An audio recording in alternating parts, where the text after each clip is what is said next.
हे हमारे सर्वशक्तिमान पिता परमेश्वर, हे हमारे उद्धारकर्ता प्रभु यीशु मसीह और हे शांतिदायक पवित्र आत्मा, आज की आराधना में हम आपका हृदय की गहराइयों से स्वागत करते हैं और आपकी उपस्थिति के लिए धन्यवाद देते हैं।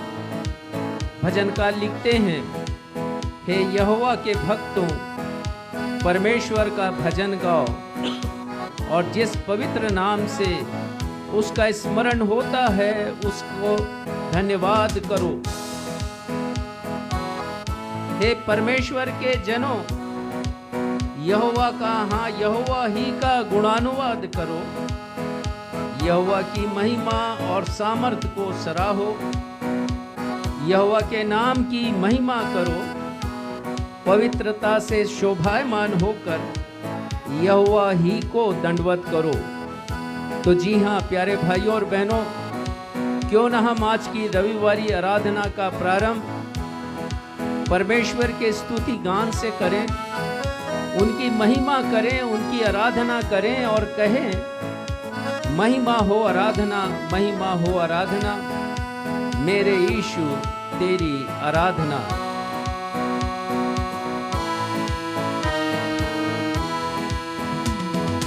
महिमा हो आराधना, महिमा हो आराधना, महिमा हो आराधना, महिमा हो आराधना, मेरे यीशु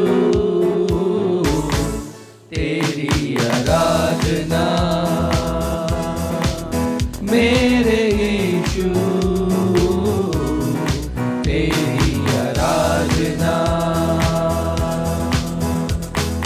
महिमा हो आराधना, महिमा हो आराधना, महिमा हो आराधना, महिमा हो आराधना, मेरे यीशु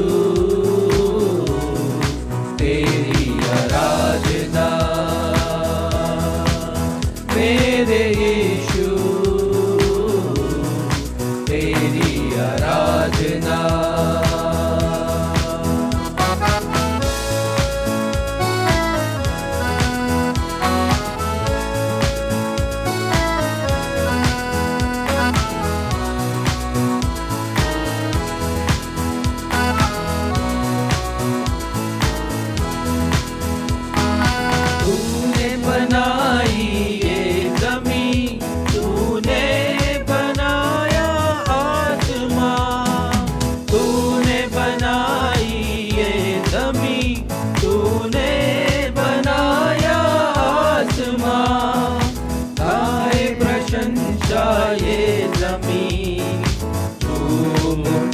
सारा जहां गाए प्रशंसा, ये ज़मीन झूम उठे सारा जहां। महिमा हो आराधना, महिमा हो आराधना, महिमा हो आराधना, महिमा हो आराधना, मेरे यीशु तेरी आराधना, तेरी आराधना, मेरे यीशु तेरी आराधना, तेरी आराधना।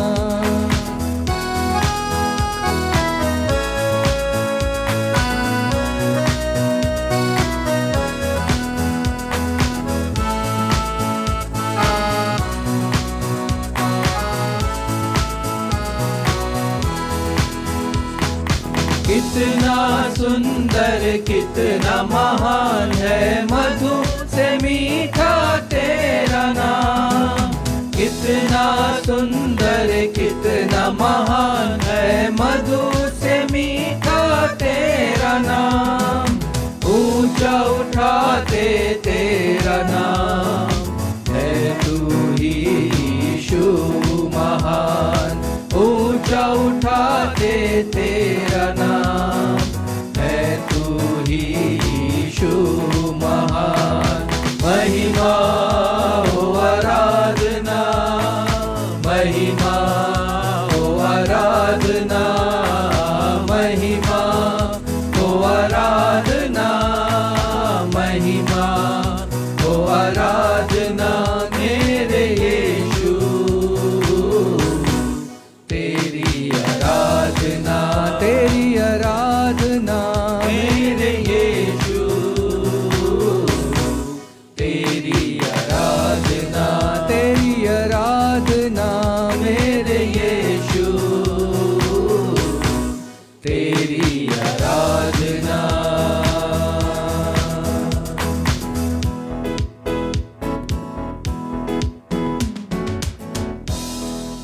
नवजीवन इवेंजलिकल चर्च की 330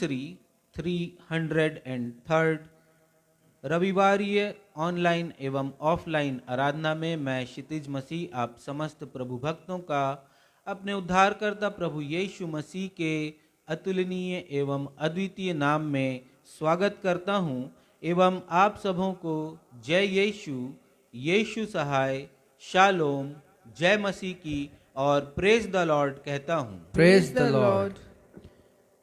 प्रिय भाइयों और बहनों, मैं आपको स्मरण दिलाना चाहता हूं कि पिछले रविवार को प्रचार किए गए संदेश में हमने परमेश्वर पिता के 7 गुणों या 7 एट्रीब्यूट्स पर विचार करते हुए यह अच्छी तरह सीख लिया था कि सब कुछ जानने वाले परमेश्वर पिता को स्मरण रहता है कि मनुष्य मिट्टी ही है, वह मिट्टी से ही बना है और मृत्यु के पश्चात वह मिट्टी में ही विलीन हो जाता है।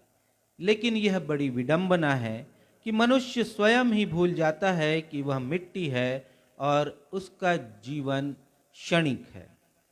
मनुष्य कभी अपने क्षणिक जीवन और मृत्यु के विषय में नहीं सोचता है और इस पृथ्वी पर अपना जीवन अहंकार, घमंड और दंभ से व्यतीत करता है। इसी विषय को आगे विस्तार देते हुए आज हमारे पासबान साहब आप सबों को बतलाएंगे कि हमें यह जान लेना आवश्यक है कि हमारे परमेश्वर पिता हमारे विषय में 3 और बातों को भी जानते हैं। पहली बात, परमेश्वर पिता हमारी प्रत्येक परिस्थितियों को जानते हैं। दूसरी बात, परमेश्वर पिता हमारी ज़रूरतों को जानते हैं एवं तीसरी बात है, परमेश्वर पिता हमें परीक्षा की कठिन परिस्थितियों से बाहर निकालना भी जानते हैं। अतः आप सभी अपने आत्मिक जीवन में अग्रसर होने के लिए आज के संदेश को अवश्य ही सुनिएगा। आइए इस समय हम सब परमेश्वर की प्रशंसा में अपने स्थानों पर खड़े होकर एक मन और एक चित्त होकर यह गीत गा लेंगे।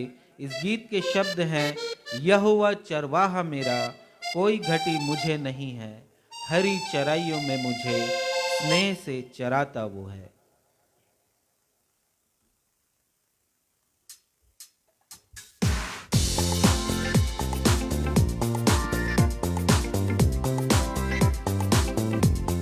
राजा दाऊद का लिखा गया भजन संहिता 23 एक मशहूर भजन है और साथ ही साथ पूरे विश्व में मसीहियों के मध्य में लोकप्रिय है।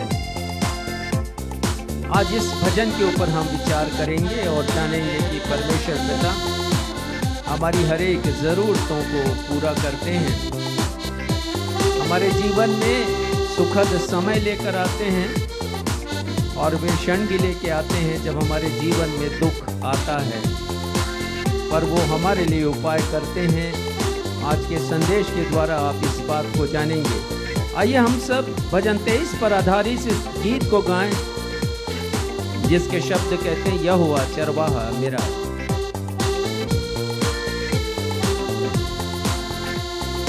यहोवा चरवाहा मेरा, कोई घटी मुझे नहीं है, हरी चराइयों में मुझे स्नेह से चराता वो है।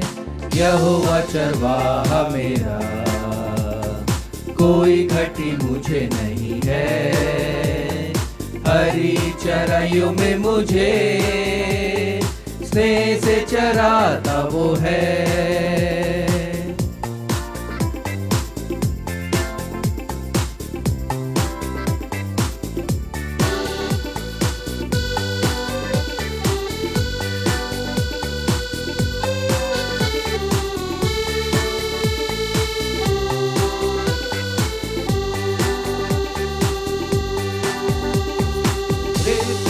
अंधकार से मैं जो जाता था, प्रभु यीशु करुणा से तसल्ली मुझे दी है।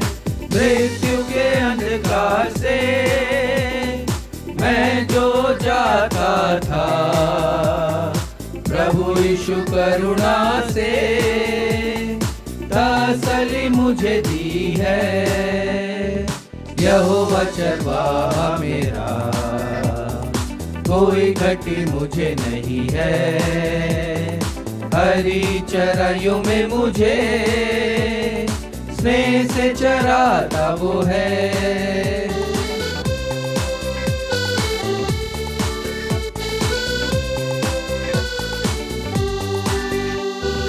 शत्रुओं के सामने नेस को बिछाता है। प्रभु ने जो तैयार की, मन मेरा मगन है। शत्रुओं के सामने नेस को बिछाता है। प्रभु ने जो तैयार की, मन मेरा मगन है। यहोवा चरवाहा मेरा, कोई घटी मुझे नहीं है। हरी चराइयों में मुझे स्नेह से चराता वो है।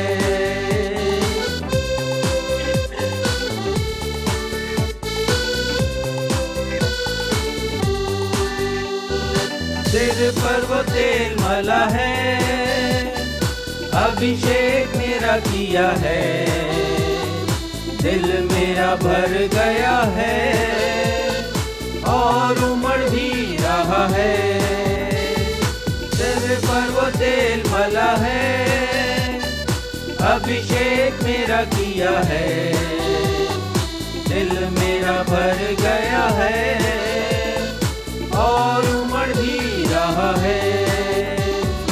यहोवा चरवाहा मेरा, कोई घटी मुझे नहीं है। हरी चराइयों में मुझे स्नेह से चराता वो है।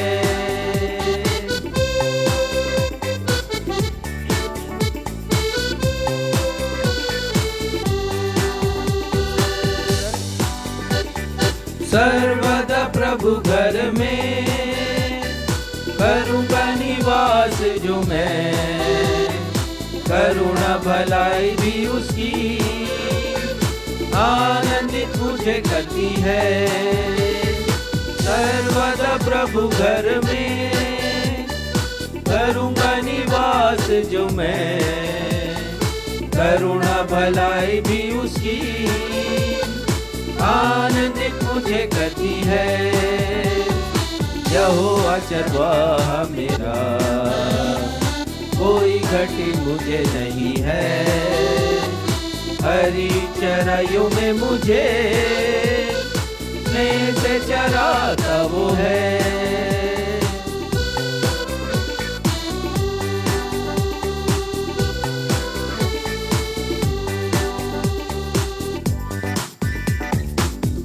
यहोवा चरवाहा मेरा, कोई घटी मुझे नहीं है।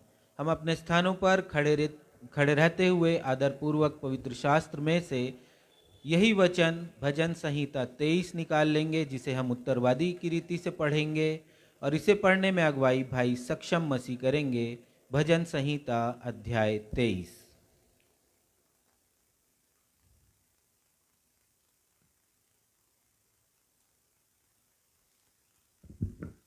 आइए हम सब मिलकर धर्मशास्त्र से निकाल लें भजन संहिता अध्याय 23। इस पूरे अध्याय को जैसा कि हमारा दस्तूर रहा है उत्तरवादी की रीति से पढ़ लेंगे। भजन संहिता अध्याय 23। यहोवा मेरा चरवाहा है, मुझे कुछ घटी न होगी। वह मुझे हरी हरी चराइयों में बैठाता है। वह मुझे सुखदाई जल के झरने के पास ले चलता है। वह मेरे जी में जी ले आता है। धर्म के मार्गों में वह अपने नाम के निमित्त मेरी अगुवाई करता है। चाहे मैं घोर अंधकार से भरी हुई तराई में होकर चलूं, तो भी हानि से न डरूंगा, क्योंकि तू मेरे साथ रहता है। तेरे सोटे और तेरी लाठी से मुझे शांति मिलती है। तू मेरे सताने वालों के सामने मेरे लिए मेज बिछाता है। तूने मेरे सिर पर तेल मला है, मेरा कटोरा उमड़ रहा है। निश्चय भलाई और करुणा जीवन भर मेरे साथ साथ बनी रहेंगी और मैं यहोवा के धाम में सर्वदा वास करूंगा। यह हम सब के चरवाहे परमेश्वर यहोवा का, प्रभु यीशु मसीह का और पवित्र आत्मा का सत्य और जीवित वचन है। परमेश्वर पिता, प्रभु यीशु मसीह और पवित्र आत्मा इस वचन के पढ़े जाने, सुने जाने और समझे जाने पर हम में से हर एक को अपनी स्वर्गीय आशीषों से परिपूर्ण करें। हम सब कहें आमीन। आमीन। कलीसिया अपना स्थान ग्रहण करे। अब हमारी कलीसिया के पासबान साहब को अवसर होगा कि वे हम सबों को कलीसियाई सूचनाओं से अवगत कराएंगे। सूचनाओं के पश्चात वे हम सबों के लिए मध्यस्थता की प्रार्थना में अगुवाई भी करेंगे। यदि आप हमारे ऑनलाइन दर्शक जो इस समय हमसे जुड़े हुए हैं या आने वाले समय में इस आराधना में शामिल होंगे, इस प्रसारण को देखेंगे, यदि आप लोगों के पास कोई प्रार्थना निवेदन हो अथवा आप अपनी गवाहियों को हमारे साथ शेयर करना चाहते हो तो फेसबुक के कमेंट बॉक्स पर अथवा कलीसिया के पासबान के व्हाट्सएप नंबर पर आप अपने प्रार्थना निवेदनों और गवाहियों को शेयर कर सकते हैं।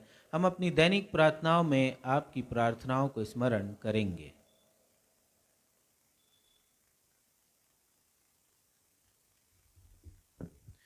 नवजीवन इवेंजलिकल चर्च की 303rd अर्थात 330वीं ऑन एवं ऑफलाइन आराधना में मैं पास्टर राजेश मसीह आप समस्त प्रभु भक्तों का जो इस समय कलीसिया भवन में उपस्थित हैं या फेसबुक पर इसी समय ऑनलाइन उपस्थित हैं अथवा आने वाले दिनों में यूट्यूब, व्हाट्सएप, मैसेंजर और फेसबुक के ग्रुप्स में भेजे जाने वाले वीडियो को देखकर हमारी आज की रविवारी आराधना में शामिल होंगे। मैं आप सभी का स्वागत करता हूं और आप सभी को मैं प्रेज द लॉर्ड कहता हूं। Praise the Lord. सूचना इस प्रकार से हैं। आने वाले रविवार अर्थात 16 फरवरी को प्रभु के मेज की सहभागिता समस्त विश्वासियों को प्रदान की जाएगी कलीसिया भवन में, और साथ ही साथ ऑनलाइन सेवा भी ये उन सभी के लिए उपलब्ध कराई जाएगी जो अपने निवास स्थान पर रहकर प्रभु की मेज की संगति को, सहभागिता को प्राप्त करना चाहते हैं। नवजीवन इवेंजलिकल चर्च की रविवारी ऑनलाइन आराधना की विशेषता ये है कि ये अत्यंत लाभप्रद सेवा है जो हम उन सभी को प्रदान करते हैं जो किसी न किसी कारणवश कलीसिया भवन नहीं जा पाते या बाद में हमारे वीडियो को देखकर आत्मिक जीवन में उच्चता को प्राप्त करना चाहते हैं। उन सभी के लिए ये अत्यंत लाभप्रद सेवा है। हमने महसूस किया कि बहुत से लोग हैं जो शारीरिक रूप से अक्षम हैं, बहुत से लोग हैं जो शासकीय सेवा के कारण या कॉरपोरेट में वो सेवा करते हैं और इसके कारण दूरस्थ स्थानों में उनकी पोस्टिंग होती है। विशेषकर वे लोग जो कि आर्मी में है या फिर पुलिस में हैं, रिमोट एरिया में, दूरस्थ स्थानों में, दुर्गम स्थानों में वो नौकरी करते हैं जहाँ पर कलीसिया भवन नहीं है, या बहुत से लोग जिनके घर के आसपास कलीसिया भवन नहीं है। वे समस्त लोग हमारी इस रविवारी आराधना का लाभ उठा सकते हैं। आप सभी को मैं सहर्ष बताना चाहता हूँ कि हमारे पिछले रविवार के संदेश को अभी तक 8,200 से अधिक लोगों ने देखा और सुना है, और ये न सिर्फ मेरी परंतु आप सभी की एक बड़ी उपलब्धि है। और इस उपलब्धि के लिए हम अपने परमेश्वर पिता की महिमा करते हैं, उनको धन्यवाद देते हैं। उनके नाम की प्रशंसा हम सभी के द्वारा हमेशा होती रहे। और हमारी यही प्रार्थना है और निवेदन भी आप सभी से कि प्रार्थना करें कि अधिक से अधिक लोग हमारे रविवारी प्रसारण को देख सकें, गीतों को गा सकें, वचन पर ध्यान लगा सकें, वचन को सुने और आत्मिक लाभ प्राप्त कर सकें। आप सभी से निवेदन है कि हमारे वीडियोस को लाइक करें, इसलिए नहीं कि हम बहुत घमंड से भरना चाहते हैं कि इतने लाइक्स आए, परंतु इसलिए कि हम जानना चाहते हैं कि आपने देखा है, और साथ ही साथ आपको हम यह भी बताना चाहते हैं कि यदि आप लाइक करते हैं या कमेंट्स लिखते हैं, हमें बड़ा प्रोत्साहन मिलता है और हमें ऐसा लगता है कि हमारे परिश्रम का उचित फल हमें मिला है। आप सभी से ये भी निवेदन है कि आप हमारे वीडियोस को शेयर भी कीजिए ताकि बहुत से लोग लाभान्वित हो सके। हमारे पिछले संदेश को अनेक भाई बहनों ने शेयर किया है। आप सभी को जिन्होंने पिछले संदेश को हजारों की संख्या में सुना है, आपको धन्यवाद देते हैं। उन सभी को भी जिन्होंने अपनी लाइकिंग समय भेजी है और कमेंट्स लिखा है। प्रार्थना अनुरोध इस प्रकार से हैं। हम अपने 4 वर्षीय ग्रैंडसन, अपने नाती हटसन के लिए प्रार्थना करते हैं, और वो ब्लड कैंसर से पीड़ित हैं। परमेश्वर पिता की कृपा हमारे उस बच्चे पर हो, और जो भी उपचार किया जा रहा है उसके द्वारा हमारे उस बच्चे को लाभ मिले और पूर्ण तरीके से वो स्वस्थ हो सके। हम प्रार्थना करते हैं मिसेस सांवरिया के लिए, और हम इनके लिए लगातार प्रार्थना कर रहे हैं। ये गर्भावस्था में हैं और इन्हें गर्भावस्था के दौरान ही बहुत सी तकलीफ़ें हैं। हम इनके सुरक्षित प्रसव हो सकने के लिए प्रार्थना करते हैं। 4-5 बार गर्भपात हो चुका है इनका। परमेश्वर पिता की कृपा इस बार उनके ऊपर बनी रहे। हम प्रार्थना करते हैं भाई शंभू के लिए, रांची में रहते हैं, और ज़मीन के प्रकरण में फैसला उनके पक्ष में आ सके, ऐसी प्रार्थना परमेश्वर पिता से हम करते हैं। भाई जसवंत सिंह के लिए भी हम प्रार्थना करते हैं। उनका भी प्रकरण कोर्ट में लंबित है, फैसला उनके पक्ष में आ सके, ऐसी प्रार्थना हम करते हैं। हम प्रार्थना करते हैं भाई मानव राज के लिए। उन्हें झूठे मामले में फंसाने की कोशिश की जा रही है। हम प्रार्थना करते हैं कि सत्य की विजय हो और उनकी प्रार्थना परमेश्वर पिता सुन सकें। प्रार्थना करते हैं मिसेस नीरा सिंह के लिए। उनके पति को शराब की लत है। परमेश्वर पिता से प्रार्थना है कि ये लत उनके जीवन से जाती रहे, उन्हें छुटकारा मिले ताकि परिवार में शांति आ सके। एक प्रार्थना निवेदन हमारे पास आया है कि समूचे छत्तीसगढ़ में नगरीय और पंचायत चुनाव हो रहे हैं, और इस चुनाव में वे प्रतिनिधि चुने जाएं जो धर्मनिरपेक्ष विचारधारा का समर्थन करते हैं। हम प्रार्थना करते हैं रेवरेंड IR सोना के लिए। प्रभु के वरिष्ठ सेवक हैं, उन्हें हार्ट अटैक आया हुआ है और कल्याणी अस्पताल में भर्ती हैं। परमेश्वर पिता की कृपा हो और उन्हें शीघ्र स्वास्थ्य लाभ हो सके।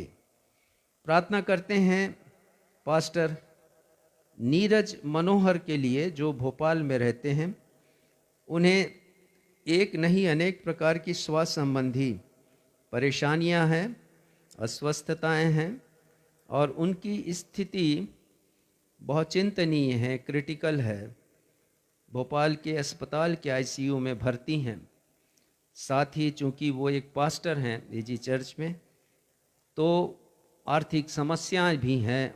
अस्पताल का बिल भी चुकाना अभी बाकी है। परमेश्वर पिता की कृपा हो, परमेश्वर सहायता करें।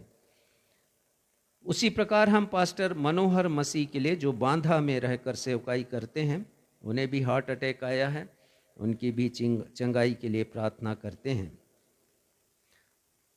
धन्यवाद के विषय इस प्रकार हैं। हम धन्यवाद देते हैं मिसेस उषा रानी दास को और उनके भाई मिस्टर धर्मेंद्र दास को। उनके द्वारा मासिक भेंट हमें प्राप्त हुई है। उसी प्रकार हम अपने बेटे पीयूष डैनियल के लिए धन्यवाद देते हैं।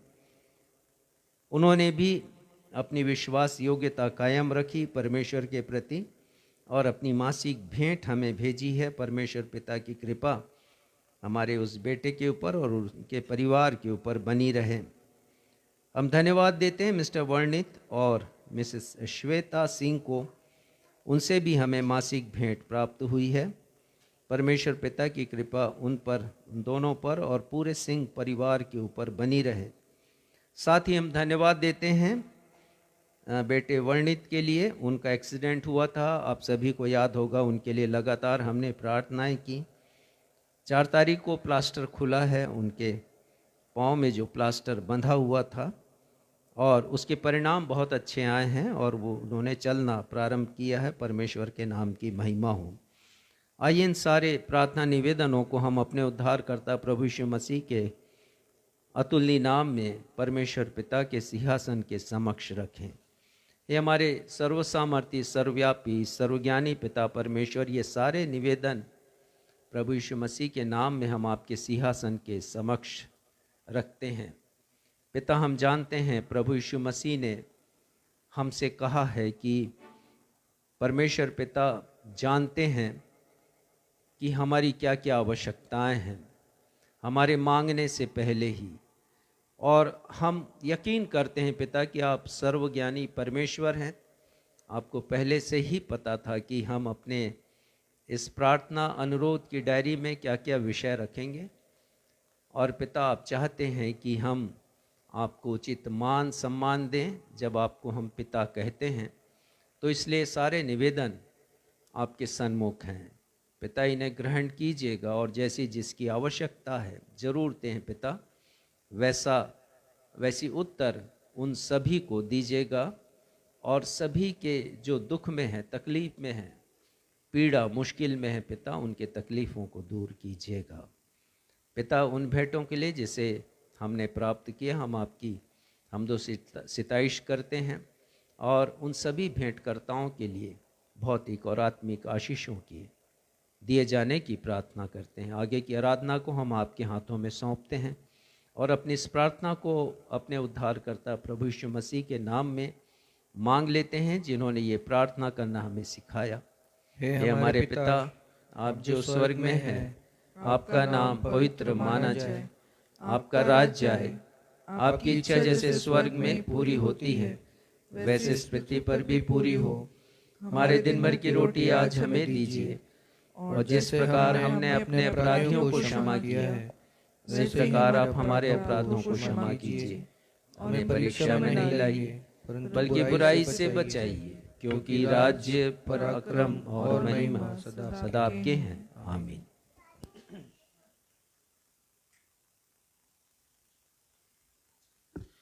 अब हम सभी के लिए यह अवसर होगा जब हम अपने जीवन में परमेश्वर पिता के द्वारा दी गई आत्मिक एवं भौतिक आशीषों को स्मरण करते हुए अपनी अपनी भेंटों एवं धन्यवादी भेंटों को अर्पित करेंगे।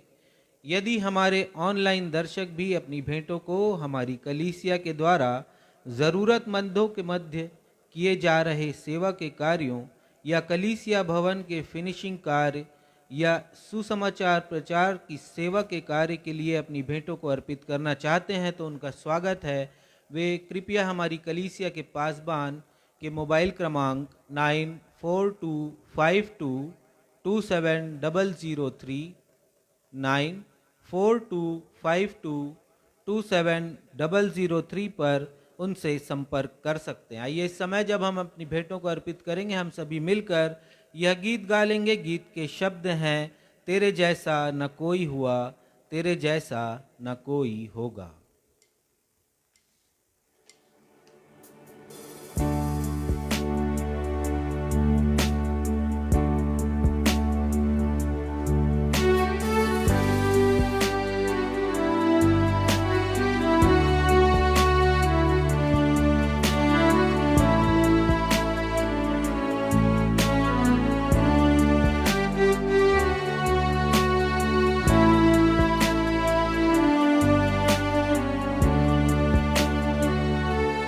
तेरे जैसा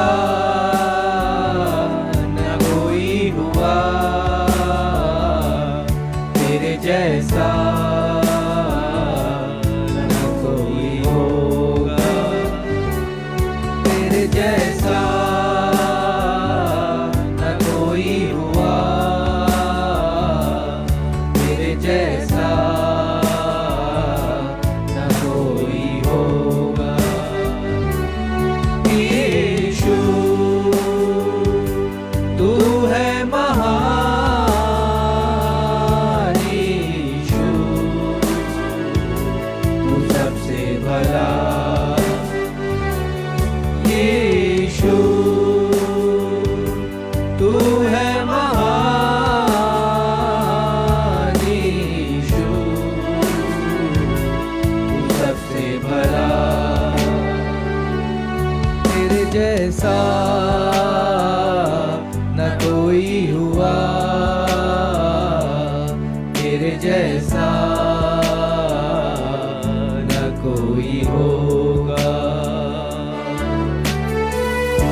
बरकत दी है, दिल की ख्वाहिश पूरी की है। मैं तूने बरकत दी है, दिल की ख्वाहिश पूरी की है। जो कुछ मांगा तुझसे पूरा किया, जो कुछ मांगा तुझसे पूरा किया। दिल से कहता हूँ शुक्रिया। यीशु तू है महान, यीशु तू सबसे भला। यीशु तू है महान, यीशु तू सबसे भला। तेरे जैसा न कोई हुआ, तेरे जैसा न कोई होगा। आइए इन भेंटों को परमेश्वर पिता के चरणों में अर्पित करेंगे, प्रार्थना में जाएंगे और धन्यवाद की प्रार्थना में अगुवाई भाई सक्षम मसीह करेंगे।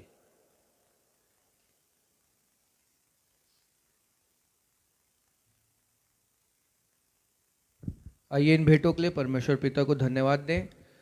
सर्वशक्तिमान पिता परमेश्वर, एक बार फिर से हम आपके चरणों की समीप में आते हैं प्रभु जी। आज के इस विशेष दिन में हम आपको हृदय की गहराइयों से धन्यवाद देते हैं प्रभु। बीते हफ्ते आपने हम में से हर एक को अपनी सुरक्षा प्रदान की प्रभु, अपने हाथों के नीचे सुरक्षित रखा, अपनी आशीषों से मामूर किया प्रभु। हम आपको धन्यवाद देते हैं।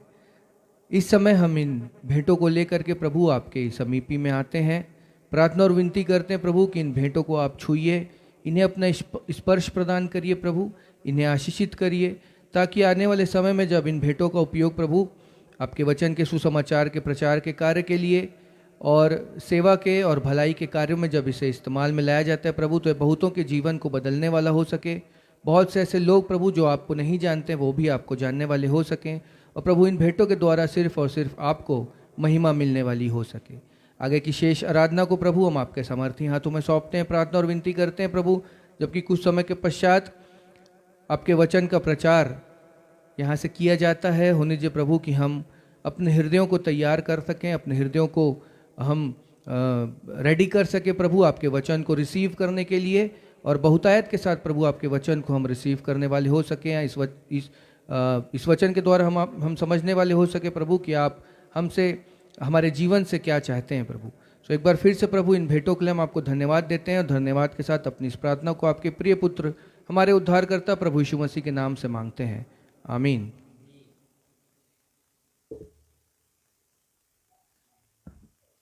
पवित्र शास्त्र बाइबल से पाठों के पठन का अवसर होगा। पहला पाठ जो पुराने नियम से लिया गया है, नहम्याह की पुस्तक अध्याय 9 पद 16 से 21। नहम्याह 9 पद 16 से 21, इसे पढ़ने में अगुवाई बहन आकांक्षा मसीह करेंगी। दूसरा पाठ जो नए नियम से लिया गया है, इब्रानियों की पत्री अध्याय 4 पद 12 और 13। इब्रानियों 4 पद 12 और 13, इसे पढ़ने में अगुवाई श्रीमती बीना मसीह करेंगी।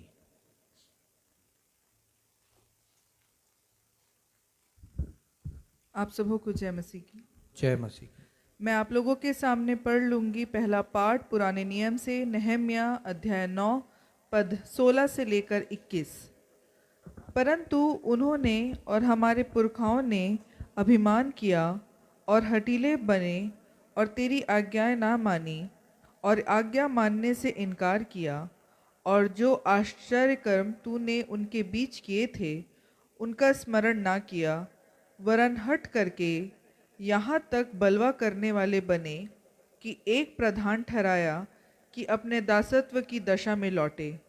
परंतु तू क्षमा करने वाला, अनुग्रहकारी और दयालु, विलंब से कोप करने वाला और अति करुणामय ईश्वर है, तूने उनको ना त्यागा।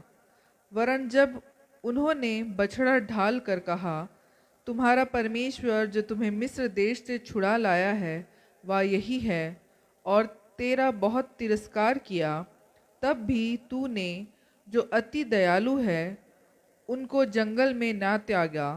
ना तो दिन को अगुवाई करने वाला बादल का खंभा उन पर से हटा, और ना रात को उजियाला देने वाला और उनका मार्ग दिखाने वाला आग का खंभा। वरन तूने उन्हें समझाने के लिए अपने आत्मा को जो भला है दिया, और अपना मन्ना उन्हें खिलाना ना छोड़ा, और उनकी प्यास बुझाने को पानी देता रहा।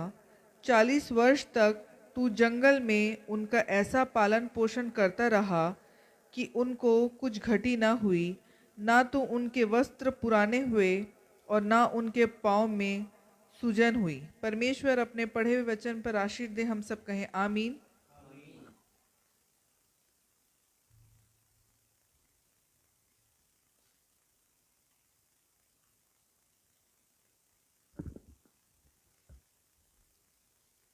आप सबों को जय मसीह की। मैं धर्मशास्त्र से दूसरा पाठ पढ़ लूँगी नए नियम से, इब्रानियों 4 पद 12 एवं 13। यहाँ पर इस प्रकार लिखा है, क्योंकि परमेश्वर का वचन जीवित और प्रबल और हर एक दो-धारी तलवार से भी बहुत चोखा है, और प्राण और आत्मा को और गांठ-गांठ और गूदे-गूदे को अलग करके आर पार छेदता है, और मन की भावनाओं और विचारों को जांचता है। सृष्टि की कोई वस्तु उससे छिपी नहीं है, वरन जिससे हमें काम है उसकी आँखों के सामने सब वस्तुएं खुली और प्रकट है। यह परमेश्वर का जीवित सत्य वचन है। परमेश्वर इसके पढ़े सुने जाने पर हम सबों को आशीष प्रदान करें। हम सब कहें आमीन। आमीन। सुसमाचार पाठ के आधार में हम सभी अपने अपने स्थानों पर खड़े हो जाएंगे, और आज का सुसमाचार का पाठ जो लिया गया है यूहन्ना रचित सुसमाचार अध्याय 5 पद 1 से 9। यूहन्ना 5 पद 1 से 9, और इसे पढ़ने में अगुवाई कलीसिया के पासबान रेवरेंड राजेश मसीह करेंगे।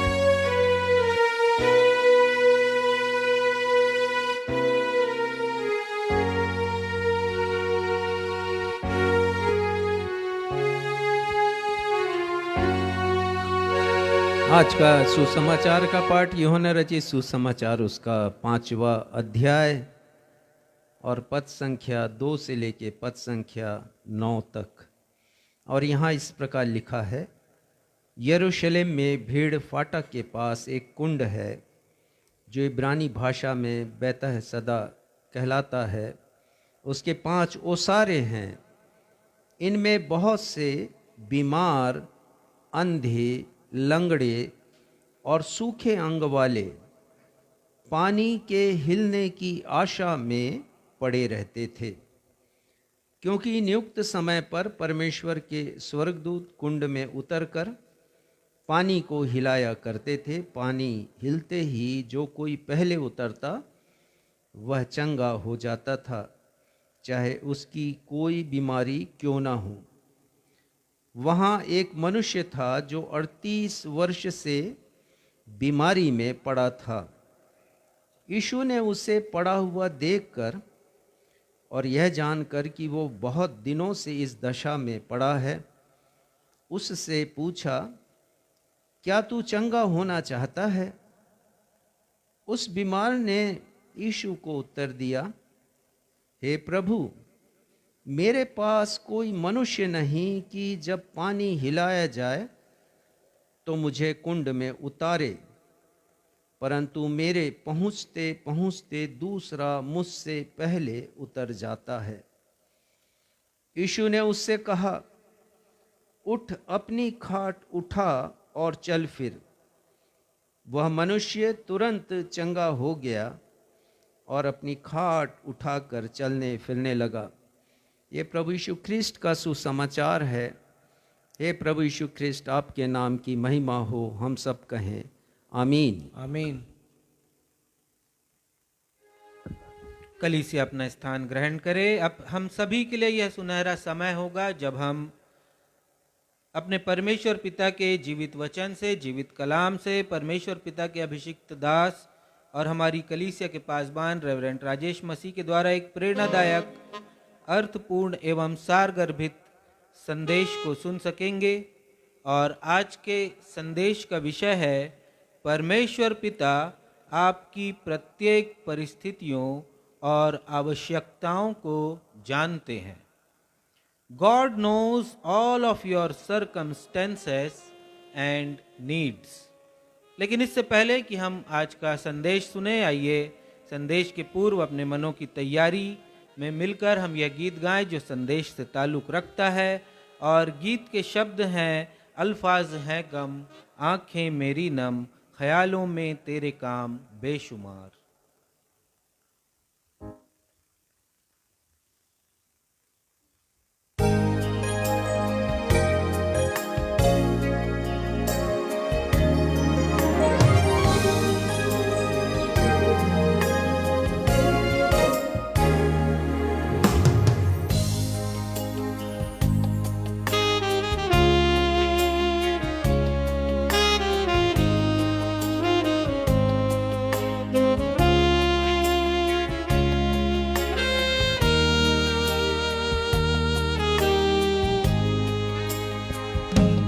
अल्फाज हैं कम, आंखें मेरी नम, ख्यालों में तेरे काम बेशुमार।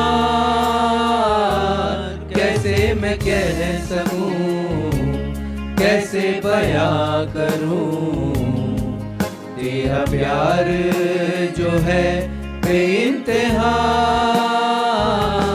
अल्फाज हैं कम, आंखें मेरी नम, ख्यालों में तेरे काम बेशुमार। कैसे मैं कह सकूं, कैसे बयां करूं, तेरा प्यार जो है बेइंतहा। मेरी हर सांस तेरे नाम से मसीहा है जुड़ी, मेरी इस जिंदगी की हर खुशी मेहरबानी है तेरी।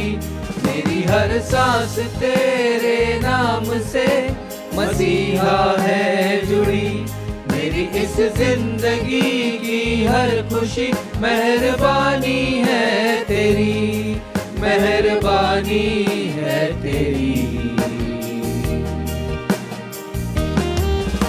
मेहरबानी है तेरी, मेहरबानी है तेरी।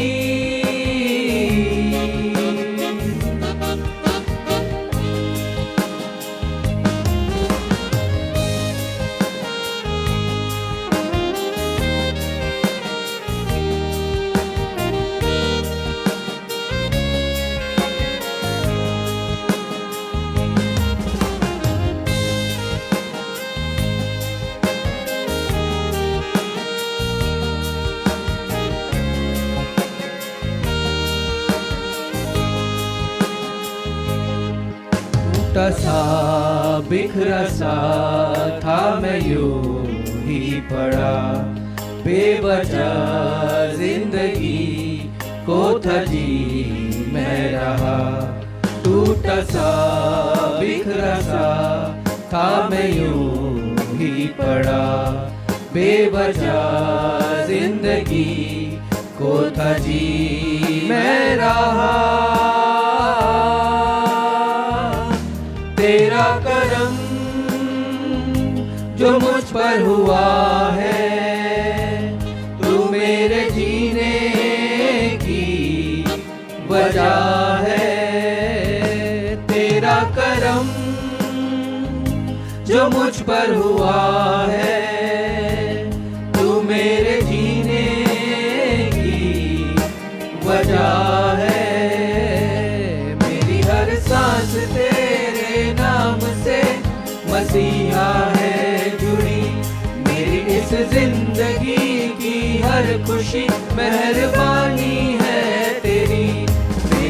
हर सांस तेरे नाम से मसीहा है जुड़ी, मेरी इस जिंदगी की हर खुशी मेहरबानी है तेरी, मेहरबानी है तेरी,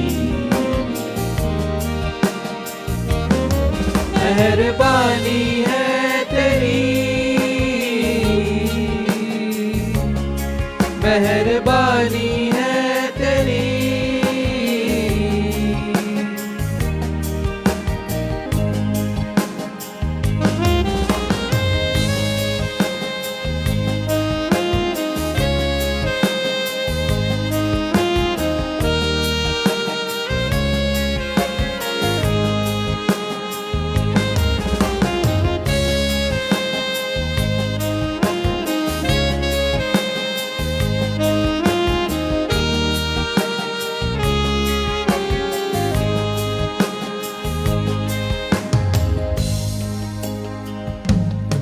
दिल में तू और जुबां पे ही तेरा ही नाम, तेरे हाथों में है मेरे जिस्म जान। दिल में तू और जुबां पे ही तेरा ही नाम, तेरे हाथों में है मेरे जिस्म जान।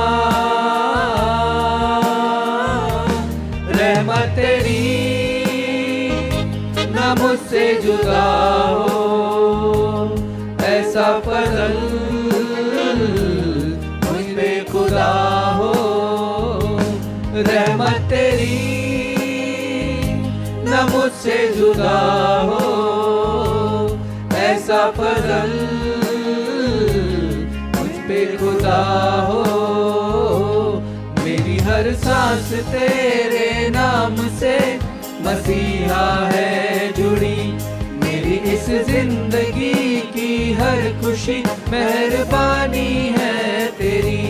मेरी हर सांस तेरे नाम से मसीहा है जुड़ी, मेरी इस जिंदगी की हर खुशी मेहरबानी है तेरी, मेहरबानी है तेरी, मेहरबानी है तेरी, मेहरबानी है तेरी, मेहरबानी है तेरी।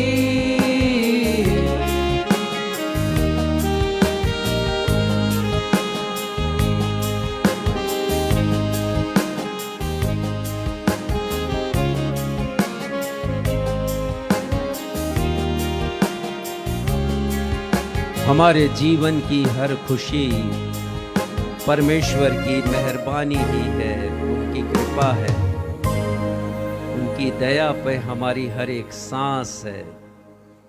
परमेश्वर पिता के नाम की महिमा हो। पिछले रविवार हमारे मनन चिंतन का विषय था, क्या आप जानते हैं कि परमेश्वर पिता आपके बारे में क्या क्या जानते हैं?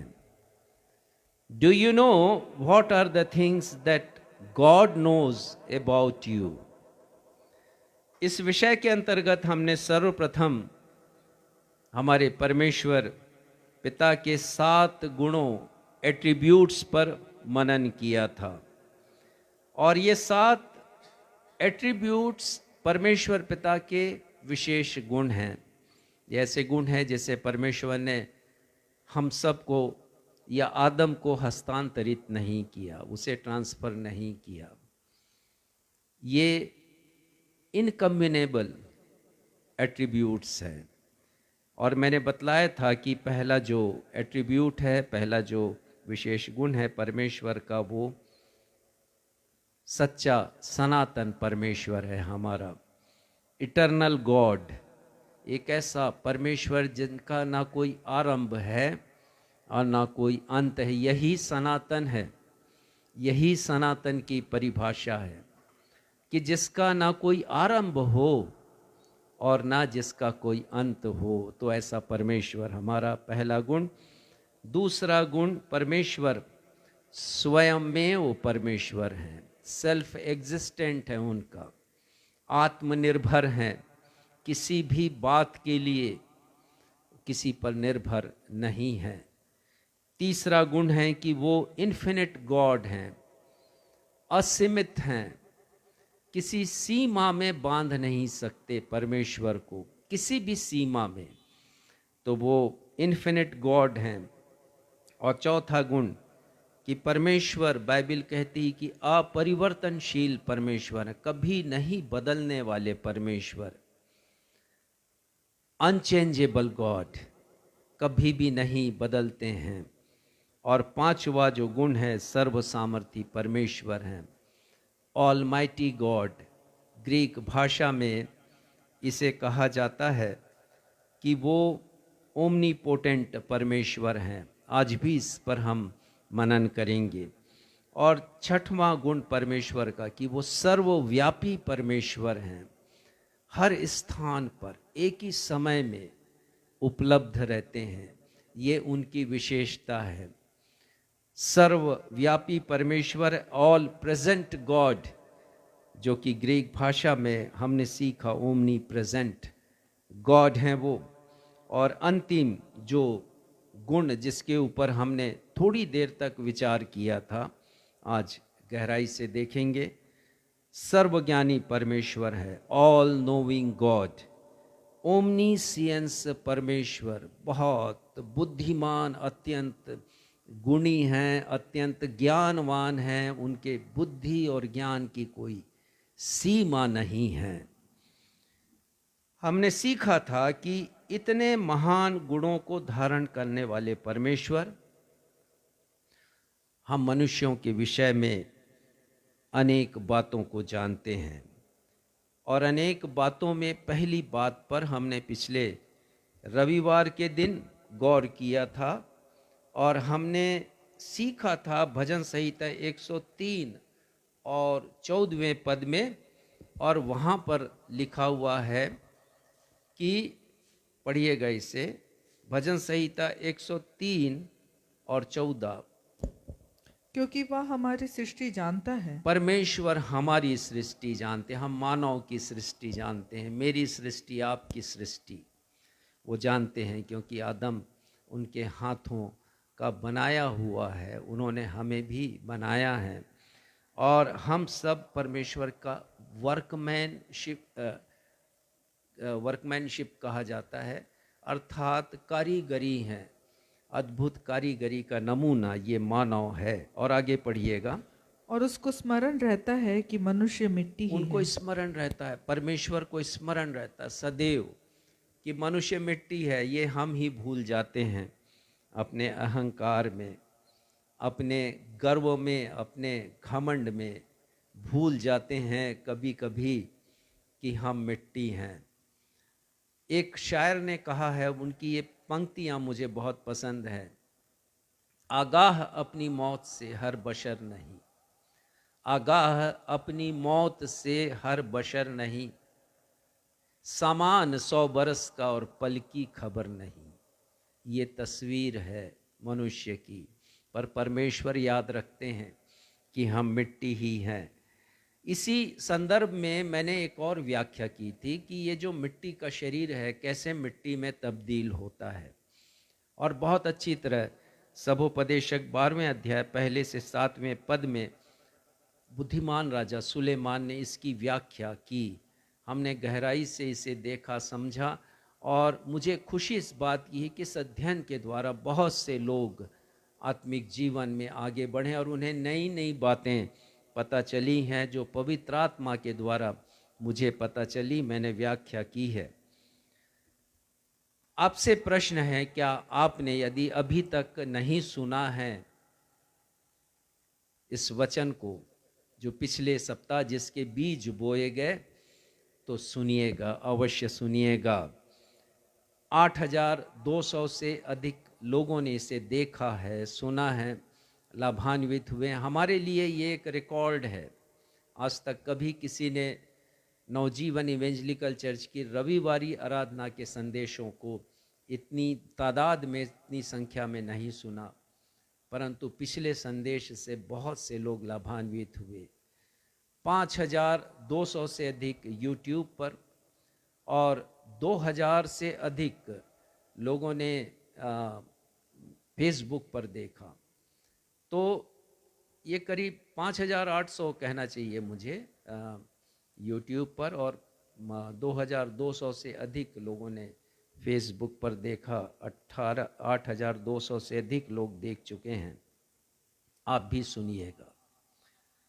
परमेश्वर पिता के वचन के गूढ़ भेदों को जानिएगा और आत्मिक जीवन में अग्रसर होइएगा। लेकिन भूलिएगा नहीं कि आपको लाइक भी करना है हमारे प्रोत्साहन के लिए, कमेंट भी लिखना है और वीडियो को शेयर भी करना है।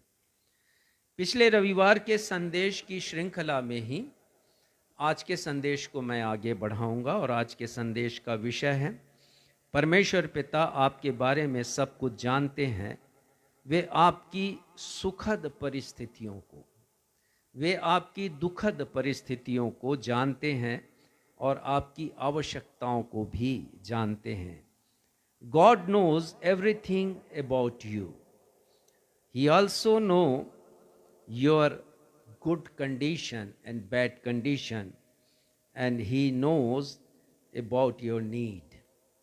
उन्हें हमारी आवश्यकताओं की भी जानकारी है, सब कुछ जानते हैं परमेश्वर पिता हम सभी के बारे में। ये बाइबल का परमेश्वर है। पहली बात आज के विषय के संदर्भ में ये है कि परमेश्वर मेरे और आपके विषय में सब कुछ जानते हैं। परमेश्वर पिता सब कुछ जानते हैं। He knows everything about me and you. हम सभी के बारे में परमेश्वर पिता जानते हैं। पढ़िएगा पहला यूहन्ना 3 अध्याय और उसका 20वां पद पढ़िएगा इससे, और हम सीखेंगे कि कैसे परमेश्वर पिता हमारे बारे में सब कुछ जानते हैं। इस बात को आप भी जानिए कि परमेश्वर पिता सब कुछ जानते हैं। पढ़िए।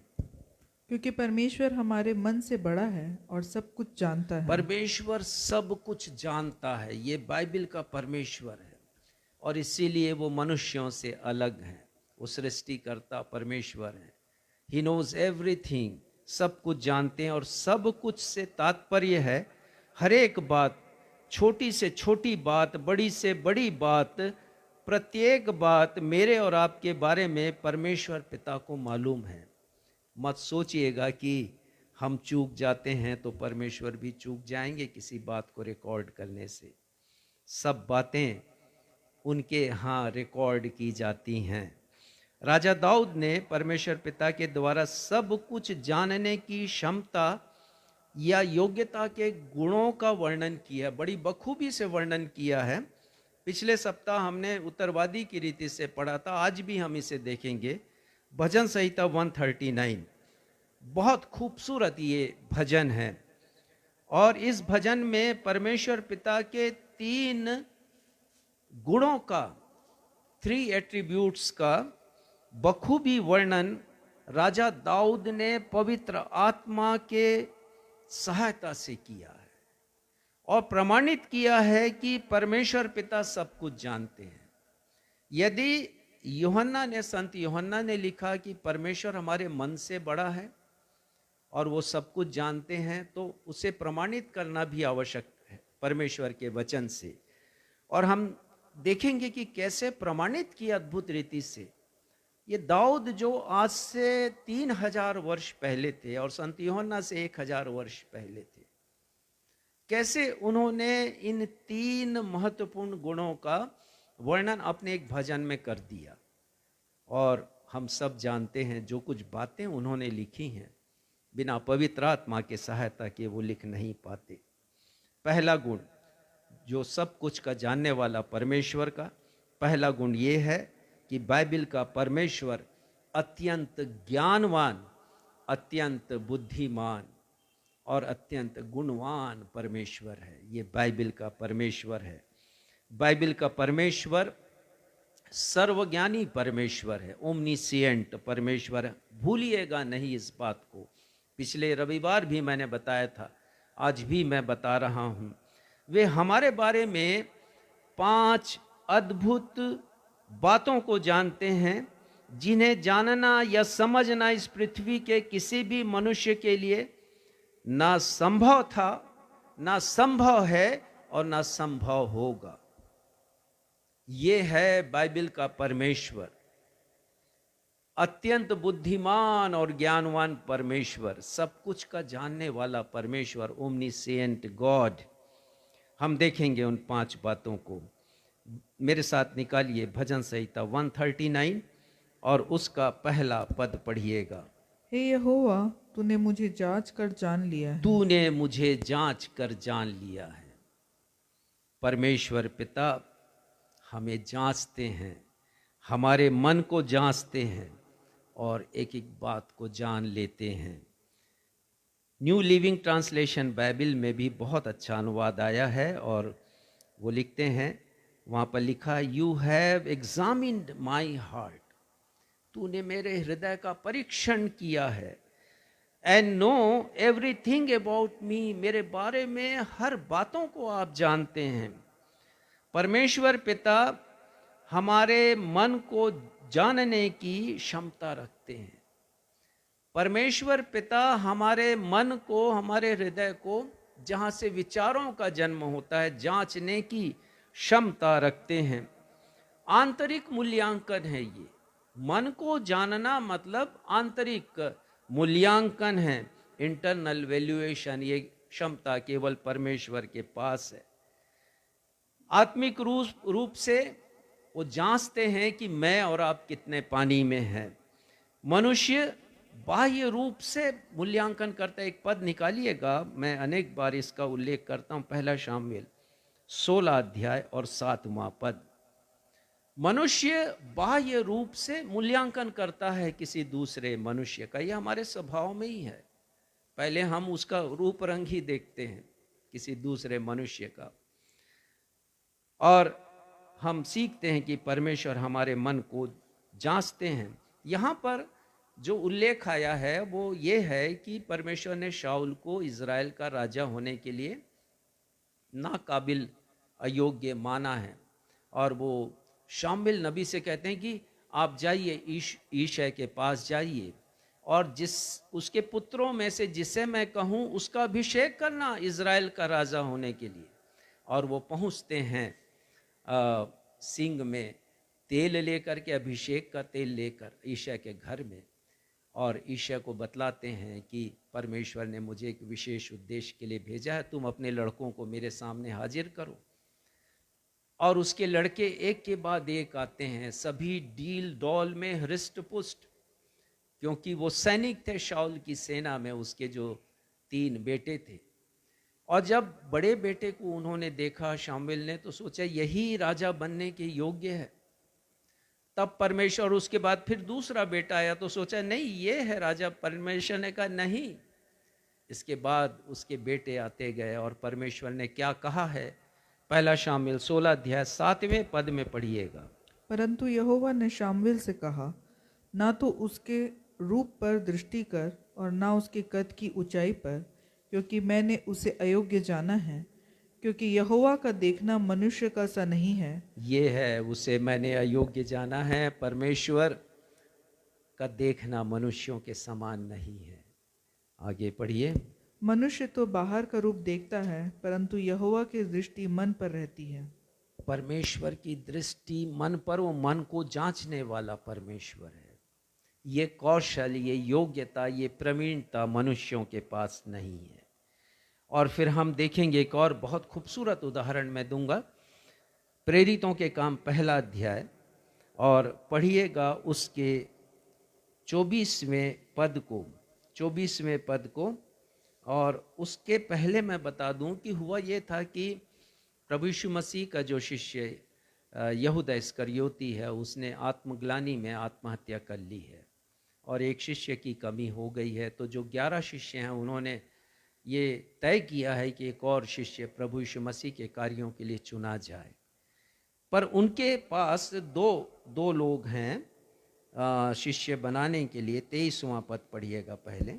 तब उन्होंने 2 को खड़ा किया, एक यूसुफ को जो बरसबा बरसबा कहलाता। कहलाता है, जिसका उपनाम यूस्तुस है, दूसरा मत्तियाह को। हाँ, ये दो लोग वहाँ खड़े किए गए हैं कि 12वां शिष्य चुना जाए, और उन्होंने क्या कहा है हमारे लिए आदर्श है, और मैं समझता हूँ कलीसिया को इसका पालन करना चाहिए। जो अनेक कलीसियाएं हैं, पढ़िएगा इसके आगे, और यह प्रार्थना की है शिष्य को चुना जाना है। डेमोक्रेसी का उन्होंने पालन नहीं किया, जैसे आजकल कलीसियाओं में चुना जाता है, प्रजातंत्र के द्वारा अगुवे चुने जाते हैं, और हम जानते हैं कि कैसे अगुवे आते हैं सामने, ऐसे अगुवे जिनका ना चाल है, ना चरित्र है, ना चेहरा है। पर इन्होंने प्रार्थना किया है, और उसके बाद हे प्रभु, तू जो सबके मन जानता है, सबके मन को जानने वाला प्रभु है, सबके मन को जांचने वाला प्रभु है। आगे, यह प्रकट कर कि इन दोनों में से तू किसको चुना है। प्रकट कर कि किसको आपने चुना है। और फिर हम देखते हैं 26वें पद में कि चिट्ठियां डाली गई हैं, और फिर नाम मत्तियाह का नाम उस चिट्ठी में आया है। ये है तरीका, ये परमेश्वर का तरीका है। परंतु सांसारिक रीति विधियों को हमने कलीसिया में घुसा लिया है, तो कहाँ से आत्मिकता आएगी, कहाँ से परमेश्वर के वचन का खुलकर प्रचार किया जाएगा। ये तरीका है अगुओं को चुनने का, हमने गलत तरीका अपना लिया। यही तरीका आगे भी हम पढ़ते हैं कि 7 सुनामी पुरुषों को चुना गया, प्रार्थनाएं की गई हैं और चुना गया है उन्हें। तो ये परमेश्वर है, लिखा है यहाँ पर, सबके मन को जानने वाला परमेश्वर है। और दूसरा गुण हम देखते हैं यहाँ पर, परमेश्वर पिता इस बात को जानते हैं। पहली बात तो उन्होंने जाना कि हमारे मन को वो जानते हैं। दूसरा, भजन संहिता 139 का दूसरा पद पढ़िएगा, और उसका पहला हिस्सा पढ़िए। 139 उसका दूसरा पद और पहला हिस्सा। तू मेरा उठना बैठना जानता है। परमेश्वर पिता हमारे उठने बैठने को जानते। तो क्या ये एक्सरसाइज है क्या उठना बैठना? नहीं, ये प्रतीकात्मक एक व्याख्या है, और इसका अर्थ होता है गतिविधि। हमारी हरेक गतिविधि को परमेश्वर जानते हैं। God knows everything which I do. परमेश्वर पिता मेरे हर कार्यों को जानते हैं, गतिविधियों को जानते हैं। परमेश्वर पिता जानते हैं कि हमारा उठना किसके साथ है, बैठना किसके साथ है, किसके साथ उठ बैठ रहे हैं, किसके साथ हमने रिश्ता कायम किया है, वो रिश्ता सही है या नहीं है, हम कहाँ आते जाते हैं। परमेश्वर पिता हमारी हर एक गतिविधियों को जानते हैं। ये है बाइबल का परमेश्वर, मन को जानने वाला, हमारी गतिविधि को जानने वाला परमेश्वर है। और परमेश्वर के वचन में उस मनुष्य को धन्य कहा गया जिसका चलना और खड़ा होना और बैठना परमेश्वर के वचन के अनुसार, अर्थात उसकी गतिविधियां परमेश्वर के वचन के अनुसार है। भजन संहिता पहले अध्याय के पहले पद में हम पढ़ते हैं, क्या ही धन्य है वह मनुष्य जो दुष्टों की युक्ति पर नहीं चलता और न पापियों के मार्ग में खड़ा होता और न ठट्ठा करने वालों की मंडली में बैठता है।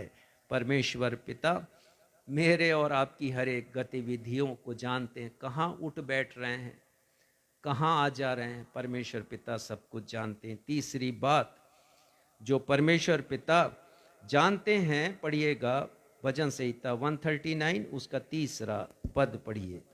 मेरे चलने और लेटने की तू भली भांति छानबीन करता है। फिर से वही बात है कि क्या ये किसी क्रिया को दर्शा रहे हैं क्या दाऊद यहाँ पर, चलने और लेटने की नहीं।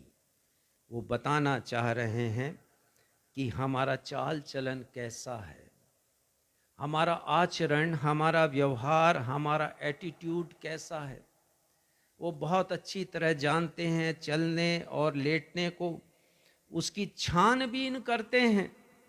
हम किसके साथ चल रहे हैं, किसके साथ लेट रहे हैं, किसके साथ सो रहे हैं, परमेश्वर पिता छानबीन करते हैं। इस दुनिया में बहुतों को मूर्ख बना सकते हैं। हो सकता है पति अपनी पत्नी को मूर्ख बना दे, पत्नी पति को मूर्ख बना दे, लेकिन परमेश्वर को नहीं मूर्ख बना सकते। हर एक बातों की वो छानबीन करते हैं। हमारे चाल चलन, आचरण और व्यवहार का भेद वे जानते हैं। लिखा है, मेरी पूरी चाल चलन का भेद वो जानता है। ये है बाइबल का परमेश्वर। और एक चरित्र है जिसे हम अय्यूब के नाम से जानते हैं, और उन्होंने दावा किया है 23 अध्याय के 10वें पद में। वो लिखते हैं, परमेश्वर जानते हैं कि मैं कैसी चाल चला हूं। क्या ये दावा हम कर सकते हैं परमेश्वर के सामने कि परमेश्वर पिता आप जानते हैं मैं कैसी चाल चला हूं? अद्भुत व्यक्तित्व अय्यूब का हम देखते हैं। चौथी बात, परमेश्वर पिता हमारे वार्तालाप को जानते हैं। चौथा पद पढ़िएगा, भजन संहिता 139 चौथा पद। हे यहोवा, मेरे मुंह में ऐसी कोई बात नहीं जिसे तू पूरी रीति से ना जानता तू हो। पूरी रीति से नहीं जानता। हमारे बोलचाल को, हमारे शब्दों को परमेश्वर पिता बहुत अच्छी तरह जानते हैं, और इसीलिए परमेश्वर का वचन सावधान करता है, हमें बार बार सावधान करता है कि हम क्या बोल रहे हैं, कैसा बोल रहे हैं, किससे क्या कह रहे हैं। परमेश्वर पिता हमारे वार्तालाप की भी चौकसी करते हैं। देखिए, ध्यान रखते हैं परमेश्वर पिता। यहाँ पर लिखा है, पूरी रीति से ना जानता हो ऐसी कोई बात नहीं है जो हमारे मुंह से निकलती। भजन संहिता 34 और उसके 13वें पद में राजा दाऊद लिखते हैं, पढ़िएगा, बहुत अच्छा ये पद है हमारी जानकारी के लिए। अपनी जीभ को बुराई से रोक रख और अपने मुंह की चौकसी कर कि उससे छल की बात ना निकले। ये परमेश्वर ने कहा है दाऊद को, और दाऊद अपने वचन के द्वारा मुझसे और आपसे कह रहे हैं, अपने मुंह की चौकसी करें, किसी प्रकार की छल की बात हमारे मुंह से ना निकले। और प्रभु यीशु मसीह ने कहा, एक बहुत अच्छा संदर्भ है, निकालिएगा मत्ती उसका 12वां अध्याय, 12वां अध्याय, और देखिए उसका 36वां पद देखिएगा ना, 12वां अध्याय और उसका 36 पढ़िए। और मैं तुमसे कहता हूँ कि जो जो निकम्मी बातें मनुष्य कहे गए, न्याय के दिन वे हर एक उस बात का लेखा देंगे। जो जो निकम्मी बात हम जैसा कहेंगे वैसा न्याय होगा। और ऐसा कहा जाता है कि हमारे शब्द हवा में समाप्त नहीं होते हैं, विलीन नहीं होते हैं, हमारे शब्द मौजूद रहते हैं। जो कुछ हम कहते हैं तो सावधान हो जाएं, मुंह की चौकसी करें। बहुत सी बातें इस संदर्भ में लिखी गई हैं, और प्रभु यीशु मसीह तो कहते हैं न्याय के दिन हर एक बात का लेखा देंगे। 37वां पद इसी का, क्योंकि तू अपनी बातों के कारण निर्दोष और अपनी बातों ही के कारण दोषी ठहराया जाएगा। बातों के ही कारण, मुंह से जो निकल गया वो शब्द वापस नहीं आता, केवल क्षमा रह जाती हमारे पास। अपने ही बातों के कारण हम निर्दोष और अपने ही बातों के कारण दोषी ठहराए जाएंगे। परमेश्वर पिता हमारे वार्तालाप को जानते हैं। 5वीं बात, परमेश्वर पिता क्या जानते हैं? मैं आपको बता रहा हूं कि परमेश्वर पिता, बाइबल का परमेश्वर ओमनीसिएंट गॉड है, ज्ञानवान परमेश्वर है, बुद्धिमान परमेश्वर है। इतनी गहराई तक हमारे जीवन में वो रुचि रखते हैं। ध्यान रखिएगा, मत सोचिएगा कि परमेश्वर कुछ नहीं जानते, वो सब कुछ जानते हैं। परमेश्वर पिता हमारे मन के विचारों को जानते हैं। भजन संहिता 139 और उसका दूसरा पद और दूसरा हिस्सा देखिएगा क्या लिखा है। और मेरे विचारों को दूर ही से समझ लेता है। मेरे विचारों को, मन के विचारों को परमेश्वर पिता दूर से ही, अब दूर कितना दूर है नहीं लिखा कि हम पृथ्वी पर हैं, वो आसमान में है, स्वर्ग में है अपने सिंहासन पर, लेकिन वो सब जान लेते हैं। हमारे मन में, हृदय में क्या चल रहा है वो सब कुछ जानते हैं। प्रभु यीशु मसीह ने भी अपने इस ईश्वरीय क्षमता का प्रदर्शन किया। और पिछले सप्ताह हमने पढ़ा था मत्ती रचित सुसमाचार उसका 5वां अध्याय, लूका रचित सुसमाचार 5वां अध्याय और 22वां पद देखेगा, वहाँ पर क्या लिखा है। लूका 5वां अध्याय और 22वां पद।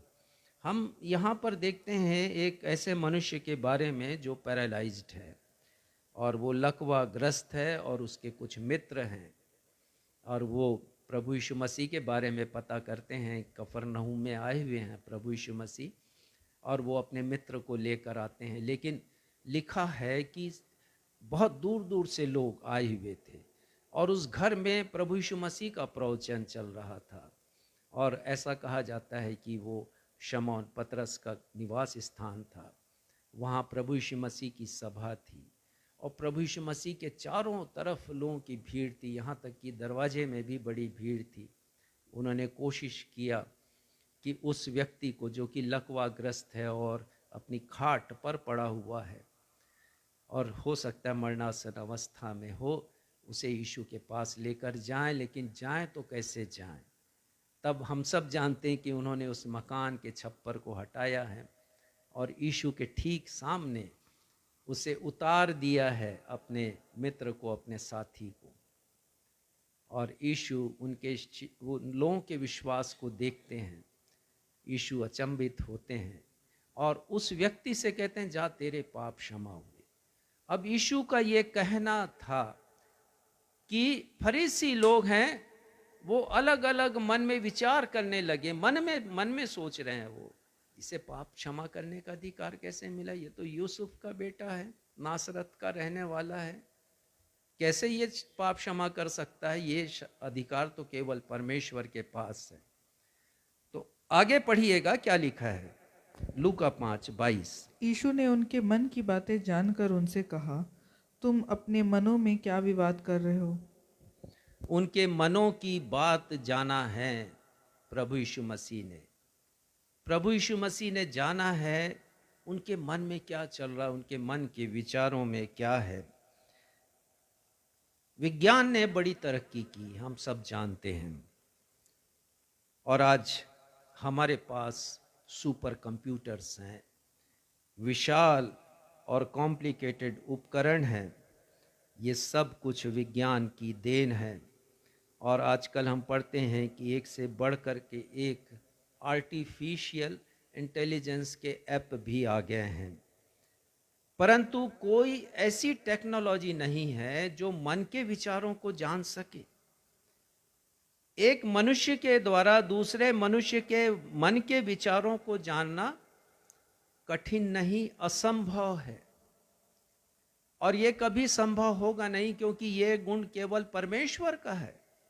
अत्यंत बुद्धिमान है वो, अत्यंत ज्ञानवान है, ओमनीसिएंट परमेश्वर है, वो सब कुछ जानते हैं, मन के विचारों को भी जानते हैं।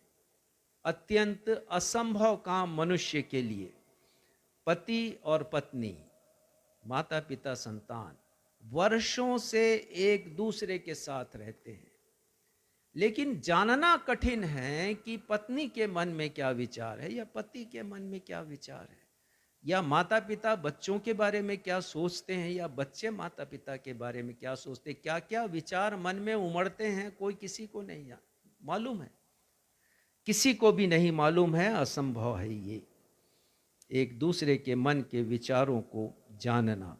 और इसका बखूबी से वर्णन है यिर्मयाह 17 अध्याय और 9वां पद पढ़िएगा। यिर्मयाह 17 अध्याय और 9वां पद देखिए क्या लिखा है वहां पर। मन तो सब वस्तुओं से अधिक धोखा देने वाला ये होता है मनुष्य का मन, सबसे अधिक धोखा देने वाला ये मनुष्य का मन होता है। और क्या लिखा है उसके बारे में? उसमें असाध्य रोग लगा है। असाध्य मतलब जो कभी ठीक नहीं होने वाला। ये मन का गंदा विचार, मन का रोग सबसे अधिक धोखा देने वाला है। और आगे लिखा है उसमें, उसका भेद कौन समझ सकता उसका है? भेद मनुष्य नहीं समझ सकता, कितना भी ये टेक्नोलॉजी स्ट्रांग क्यों ना हो जाए। क्यों ना हो जाए। आजकल एक मशीन भी निकली है सच और झूठ पता लगाने की, और अक्सर जो गुनहगार लोग होते हैं उनके शरीर पर, मस्तिष्क पर वो मशीन लगा दिया जाता है और फिर प्रश्न किए जाते हैं एक के बाद एक, और उसका विश्लेषण कंप्यूटर पर होता है और ये कहा जाता है कि पता चलता है, लेकिन ये भी बहुत बार सच्चाई का बयान नहीं करता। झूठे लोग छूट जाते हैं, सच्चे लोग झूठ में पकड़ाए जाते हैं, सजा होती है। उसका भेद कौन समझ सकता है? यिर्मयाह लिखते हैं, बहुत मुश्किल है, लेकिन 10वें में क्या लिखा है पढ़िएगा, 10वां पद। मैं यहोवा मन की खोजता और मन को खोजता, ये परमेश्वर है जो मन को खोजते हैं, जांचते हैं विचारों को, और आगे और हृदय को जांचता हूँ, हृदय को वो जांचते हैं, और ताकि प्रत्येक जन को उसकी चाल चलन के अनुसार अर्थात उसके कामों का फल दूं। हाँ, ये एक जरिया है परमेश्वर का कि आखिर मनुष्यों का न्याय होगा, कैसे दंडित करेंगे, जब तक वो जानेंगे नहीं कैसे दंडित करेंगे। तो ये परमेश्वर का तरीका है, वो मन को खोजते हैं और हृदय के विचारों को जांचते हैं। ठीक ऐसे ही जैसे राजा दाऊद ने भजन संहिता 139 पहले पद में लिखा है। हम एक और मैं उदाहरण आपको दूंगा, बहुत बढ़िया उदाहरण है, ये दानियल नबी की किताब से है, और दूसरा अध्याय यहाँ पर देखिए, दानियल उसका दूसरा अध्याय और उसके आप 10वें पद को पढ़िएगा, दूसरा अध्याय और 10वां पद।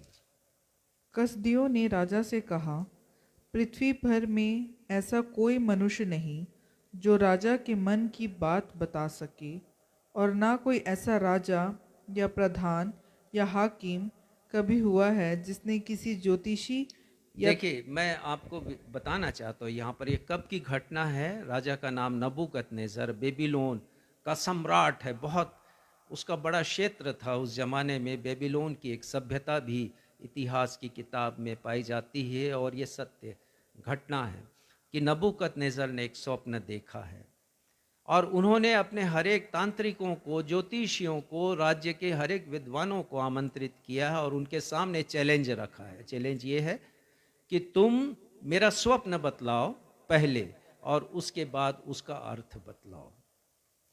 तो जो कसदी लोग थे, बहुत ज्ञानवान थे उस जमाने में, पढ़े लिखे थे, उनका कहना है 10वें पद में, पृथ्वी भर में ऐसा कोई मनुष्य नहीं जो राजा की बात बता सके, और न कोई ऐसा राजा या हाकिम कभी हुआ है। कोई भी नहीं कि किसी के मन की बात वो बता सके। लेकिन नबूकदनेस्सर के राज्य में एक व्यक्ति है, वो यहूदी है, उसका नाम दानियल है, और जिसके बारे में लिखा गया है कि परमेश्वर का आत्मा उसमें रहता है। पढ़िएगा इसी का 19वां पद। तब वह भेद दानियल को रात के समय दर्शन के द्वारा प्रकट किया गया। हाँ, ये परमेश्वर ने दर्शन के द्वारा प्रकट किया, राजा के मन के विचार को दर्शन के द्वारा प्रकट किया गया है। 20वां पद। परमेश्वर का नाम युगान युग धन्य है, क्योंकि बुद्धि और पराक्रम उसी का है। ये दानियल के शब्द हैं। परमेश्वर का नाम युगान युग धन्य है, बुद्धि परमेश्वर का है, पराक्रम परमेश्वर, मेरा कुछ भी नहीं, मुझे तो परमेश्वर ने प्रकट किया राजा के मन में क्या है। 21वां पद पढ़िए अब। समयों और ऋतुओं को वही बदलता है, राजाओं का अस्त और उदय भी वही करता है। 22वां।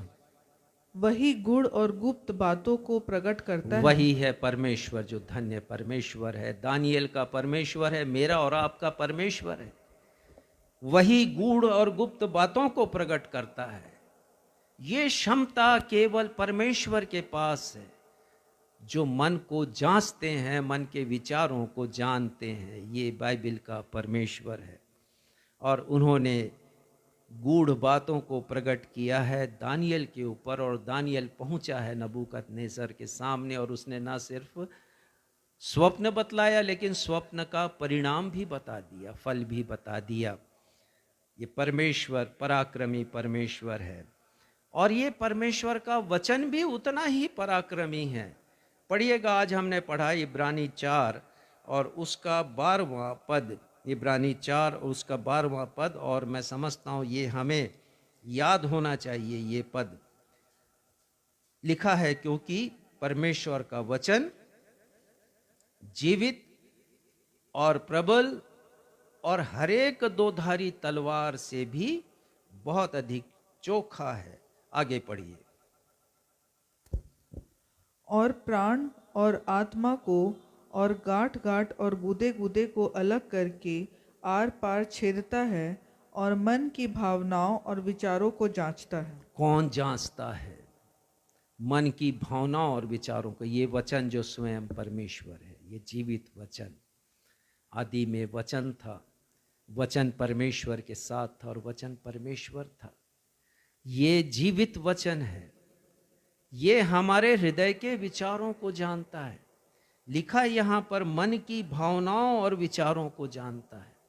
ये परमेश्वर का वचन है जो हमसे बातचीत करता है, हमारे जीवन के पाप और अपराधों को हमें बतलाता है, कायल करता है। ये वचन हमें पवित्र आत्मा की सहायता से, ये परमेश्वर का वचन है। दूसरी बात,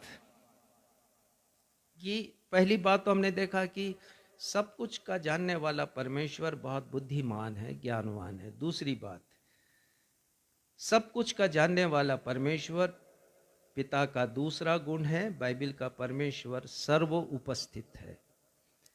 हर एक स्थान पर वो एक ही समय में उपस्थित हो सकते हैं। ग्रीक भाषा में इस गुण को कहा गया ओमनी प्रेजेंट। तो परमेश्वर पिता ओमनी प्रेजेंट हैं। ओमनी अर्थात ऑल और प्रेजेंट यानी उपस्थित होना। हर स्थान पर वो उपस्थित हैं। पढ़िएगा भजन संहिता 139:5। भजन संहिता 139:5। हम बार बार इसी भजन पे आएंगे। भजन संहिता 139 का 5वां। तूने मुझे आगे पीछे घेर रखा है और अपना हाथ मुझ पर रखे रहता हाँ, है। देखिए हमने गीत भी गाया था पिछले रविवार को, जब इस पर थोड़ी देर मनन किया था कि परमेश्वर हमें आगे पीछे घेर कर रखते हैं, मतलब वो हमारे पास ही उपस्थित होते हैं। मैं और आप हर जगह हर समय परमेश्वर के नज़रों के सामने हैं। हम परमेश्वर की नज़रों से छिप नहीं सकते। पद 7 में लिखा है, मैं तेरे आत्मा से भाग कर किधर जाऊं, कहाँ जाऊं। परमेश्वर की आत्मा से हम कभी भाग नहीं सकते, उनकी नज़रों से हम छिप नहीं सकते। और 8वां 9वां 10वां और 11 पद, यहाँ पर सारांश बतलाऊंगा मैं कि नभ यानी आकाश, थल यानी पृथ्वी, जल यानी समुद्र। मनुष्य कहीं पर भी छिपना चाहे परमेश्वर की नज़रों से तो ये नामुमकिन है, बिल्कुल नामुमकिन। और आगे वो लिखते हैं 11वें पद में कि घना और गहरा अंधकार भी हमें कभी छिपा नहीं सकता परमेश्वर की नज़रों से। और मैंने बतलाया था आपको पिछले रविवार को कि आदम और हवा ने जब पाप किया तो उन्होंने भी छिपना चाहा परमेश्वर की नज़रों से।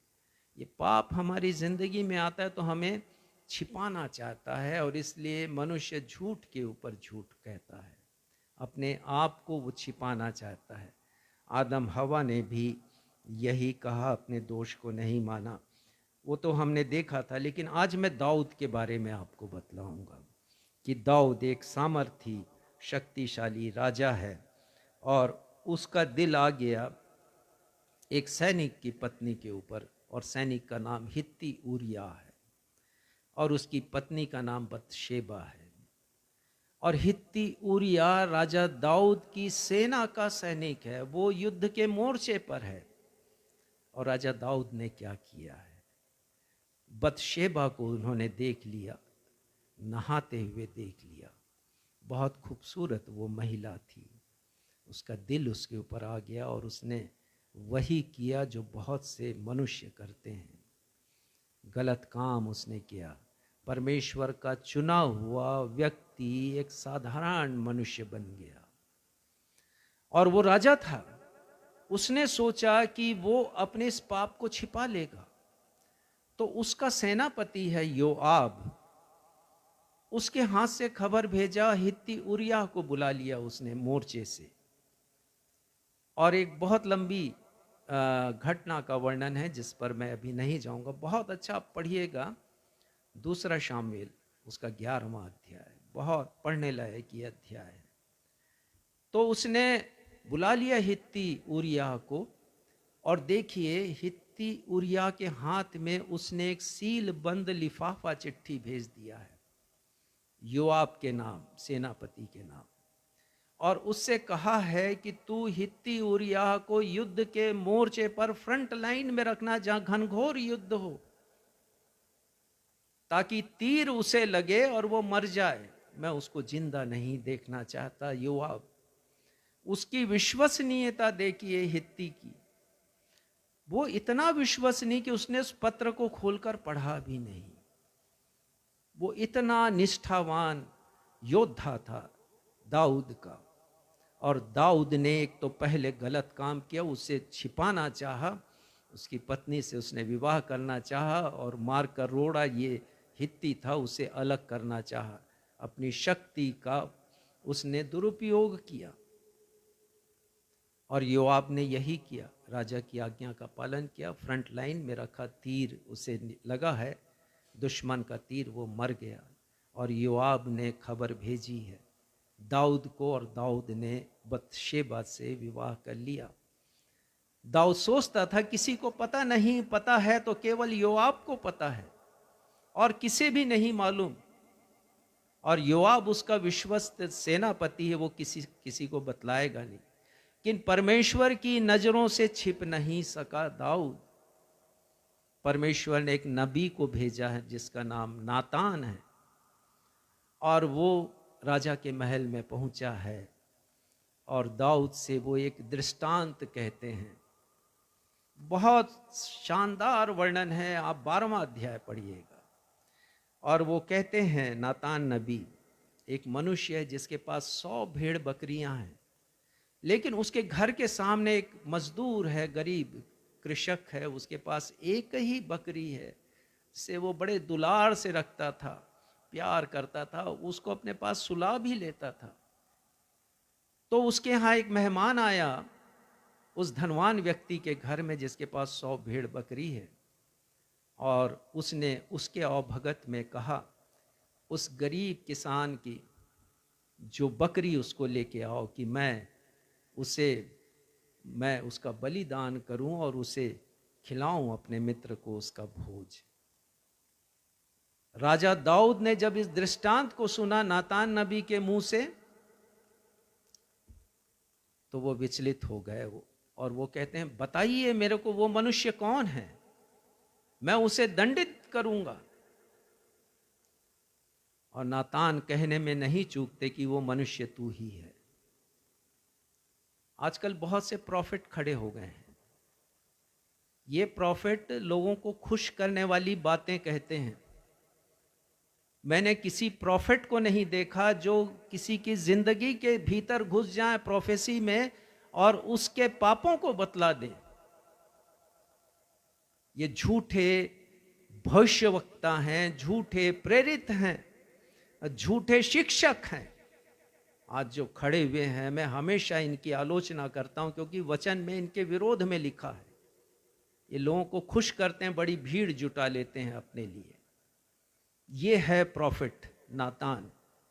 हिचका नहीं है कि राजा है, सम्राट है, वो क्या सोचेंगे मेरे बारे में, कहीं ऐसा ना हो कि मेरी हत्या करवा दें वो, मैं उनके पाप गिनाऊंगा तो। लेकिन दाऊद की यही महानता है, वो कहते हैं कि मैंने पाप किया है, अपने पाप को कबूलते हैं वो। और मैं समझता हूँ ये भजन 139 ये तब का लिखा भजन है जब वो अपने पाप का अंगीकार करते हैं। उन्होंने भजन 51 भी लिखा है, भजन 32 भी लिखा, पश्चाताप का भजन। ये है दाऊद की महानता। तो परमेश्वर पिता का दूसरा गुण है कि वो सर्व उपस्थित हैं। जब दाऊद ने पाप किया तब भी परमेश्वर वहाँ उपस्थित थे। आजकल सीसीटीवी का बड़ा चलन है और ये कहा जाता है कि सीसीटीवी के हद में आप हैं, सीसीटीवी की नज़र में हैं, लोगों को सतर्क किया जाता है, एक नोटिस लगा रहता है हर जगह। लेकिन सीसीटीवी की एक सीमा है, एक सीमा है, उसके कार्य करने की एक सीमा है। हर बातों को वो अपने यंत्र में रिकॉर्ड नहीं कर सकता, उसकी एक सीमा है, देखने की सीमा। लेकिन परमेश्वर असीमित हैं, ये बाइबल का परमेश्वर कहते हैं। एक पद निकालिए, इब्रानी 4 उसका 13वां पद, 12 तो हमने पढ़ा है, 13वां पद देखिए, ये बहुत अच्छा पद है और मैं इसे पढ़कर सुनाऊंगा। और सृष्टि की कोई वस्तु परमेश्वर से छिपी नहीं है, निकाल लिया है तो पढ़िए। और सृष्टि की कोई वस्तु परमेश्वर से छिपी नहीं है। आगे, वरन जिससे हमें काम है, उसकी आंखों के सामने सब वस्तुएं खुली और प्रकट हैं। हाँ, परमेश्वर की आंखों के सामने हर एक बात खुली है। और पुरानी बाइबल में प्रगट की जगह या बेपरद है, यानी कोई पर्दा नहीं है, कोई पर्दा डाल नहीं सकता परमेश्वर की नज़रों के सामने।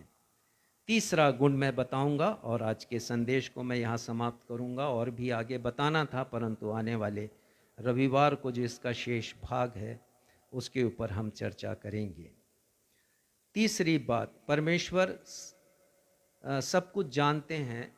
उसका जो तीसरा गुण है परमेश्वर का, जो प्रमाणित कैसे हो कि परमेश्वर सब कुछ जानते हैं। तो पहले हमने देख लिया परमेश्वर बहुत ज्ञानवान है, इसलिए सब कुछ जानते हैं। दूसरा देख लिया कि परमेश्वर हर जगह उपस्थित होने की योग्यता रखते हैं, इसलिए वो सब कुछ जानते हैं। तीसरा हम देखेंगे कि बाइबल का परमेश्वर सर्व सामर्थी परमेश्वर है, और ग्रीक भाषा में ओमनीपोटेंट, सर्व सामर्थी परमेश्वर। पहला सर्वज्ञानी, सर्वव्यापी, सर्व सामर्थी परमेश्वर है। और इसे हम कैसे जानते हैं? फिर से आ जाएं भजन संहिता 139 पे, और उसके 12 पद से आगे यदि आप पढ़ेंगे ना 17 पद तक, तो परमेश्वर के अद्भुत सामर्थ्य के विषय में आप जानेंगे। किस प्रकार एक महिला के गर्भ में एक शिशु आता है, कैसे उसका विकास होता है, उसके भिन्न भिन्न स्टेप्स हैं, उसके बारे में वर्णन किया है। यहाँ तो आप एक पद पहले पढ़ लीजिए, 12वें पद का दूसरा हिस्सा। क्योंकि तेरे लिए अंधियारा और उजियाला 12 पद उसका दूसरा हिस्सा, 13 पद, 13 क्षमा करें, 13 पद। मेरे मन का स्वामी तो तू है, तूने मुझे माता के गर्भ तूने में मुझे रचा। माता के गर्भ में रचा है, ये परमेश्वर है। गर्भ में शिशु को बढ़ाने वाले परमेश्वर। ये दाऊद कहते हैं, तूने मुझे माता के गर्भ में रचा है। और मुझे आश्चर्य होता है, और संभवतः आपको भी आश्चर्य हो, परमेश्वर के सामर्थ्य के बारे में जानने के बाद, कि आज के मेडिकल साइंस में एक जांच होती है जिसे अल्ट्रासोनोग्राफी कहते हैं, यूएसजी, अल्ट्रासोनोग्राफी। और उसके द्वारा गर्भ में पलते हुए शिशु की जानकारी वो यंत्र जुटाता है और डॉक्टर को बतलाता है कि क्या स्थिति है गर्भ में जो शिशु है वो। और आज के ज़माने में हर एक माता इस जांच से होकर के गुजरती है। लेकिन आश्चर्य की बात यह है कि 3000 वर्ष पहले परमेश्वर पिता ने अपने सामर्थ्य से पवित्र आत्मा के द्वारा राजा दाऊद पर इन बातों को प्रकट कर दिया। कैसे प्रकट किया हम देखेंगे। 14वां पद पढ़िएगा। मैं तेरा धन्यवाद करूंगा, इसलिए कि मैं भयानक और अद्भुत रीति से रचा गया हूँ। तेरे काम तो आश्चर्य के हैं, और मैं इसे हर भली भांति एक जानता हूँ। शिशु गर्भ में जब पलता है परमेश्वर के द्वारा, दिन प्रतिदिन वो रचा जाता है। ये अद्भुत है। वो कहते हैं 14वें पद में कि मैं भयानक और अद्भुत रीति से रचा गया हूँ। माँ के गर्भ में राजा दाऊद कहते हैं 100% सत्य है। God's marvellous workmanship. परमेश्वर पिता की अद्भुत कारीगरी है गर्भ में पलता हुआ शिशु। और 15 पद में हम पढ़ते हैं कि कैसे अंग और प्रत्यंगों का विकास होता है, कैसे हरेक अंग डेवलप होते हैं माता के गर्भ में। ये दाऊद को कैसे पता चला यूएसजी के बारे में? और यही खासियत है परमेश्वर के वचन की कि वो जीवित है और पवित्र आत्मा की प्रेरणा से लिखा गया है। ये मनुष्यों के दिमाग की उपज नहीं है। पढ़िएगा 15वां पद इसका। जब मैं गुप्त में बनाया जाता और पृथ्वी के नीचे गुप्त स्थानों में का मतलब यही है, गर्भ में बनाया जाता और पृथ्वी के नीचे स्थानों में पृथ्वी के रचा नीचे जाता था। स्थानों का भी मतलब यही है, पेट में रचा जाता था। तब मेरी हड्डियां तुझसे छिपी न थी। मेरी हड्डियां, कैसे हड्डी विकसित होती है, कैसे अंग प्रत्यंग बनते हैं, कैसे आंखें बनती हैं, कान बनता है, मुंह बनता है। बड़ा अद्भुत है ये जानना, परंतु पवित्र आत्मा के द्वारा परमेश्वर पिता ने प्रकट किया है। और 16 पद, 16वें पद का पहला हिस्सा, तेरी आंखों ने मेरे बेडौल तत्व को देखा। ये परमेश्वर की आंखें हैं, गर्भ में पलते शिशु को देखती हैं। आजकल तो मशीनों के द्वारा देखा जाता है, लेकिन परमेश्वर उस बेडौल तत्व को, जिसे हम एम्ब्रियो कहते हैं, भ्रूण कहते हैं जिसे हम, परमेश्वर उसे अपनी आंखों से देखते हैं। ये महान सामर्थ्य परमेश्वर के गुण है। तीसरा गुण, ओमनीपोटेंट गॉड। और इसके बाद वही बातें लिखी हैं, मेरे सब अंग जो दिन प्रतिदिन बनते जाते थे, रचे जाने से पहले तेरी पुस्तक में लिखे हुए थे। ये परमेश्वर के पास जो भी यंत्र होगा, जैसे समझने के लिए मैं कह सकता हूँ सुपर कंप्यूटर, परमेश्वर सब के बारे में एक जानकारी रखते हैं। अंग और प्रत्यंगों का विकास होता है। और मूर्ख हैं वे लोग जो कहते हैं कि बाइबल साइंटिफिक नहीं है। ये मूर्ख हैं, उन्हें पढ़ने की ज़रूरत है। और जैसा व्याख्या मैंने पिछले बार किया था, पिछले रविवार को, सबोपदेशक 12 पहले पद से 7 तक, उसमें भी हम देख सकते हैं कि कितनी वैज्ञानिक बातें उसमें लिखी गई हैं। और बताना चाहूँगा कि बाइबल विज्ञान से नहीं निकला है। हमारा जो पवित्र शास्त्र है विज्ञान की बदौलत नहीं, इस पवित्र शास्त्र की बदौलत विज्ञान है। विज्ञान में जो बातें लिखी गई सृष्टि की उत्पत्ति के बारे में, वो केवल हाइपोथेसिस है, परिकल्पना है, दिमाग की केवल उपज है। और जिस जीवन की बात करता है विज्ञान, वो जीवन आज तक उत्पन्न नहीं कर पाया है विज्ञान लेबोरेटरी में। तो और यदि उत्पन्न भी करेगा वो, तो पृथ्वी की चीजों से उत्पन्न करेगा जिसे परमेश्वर ने बनाया।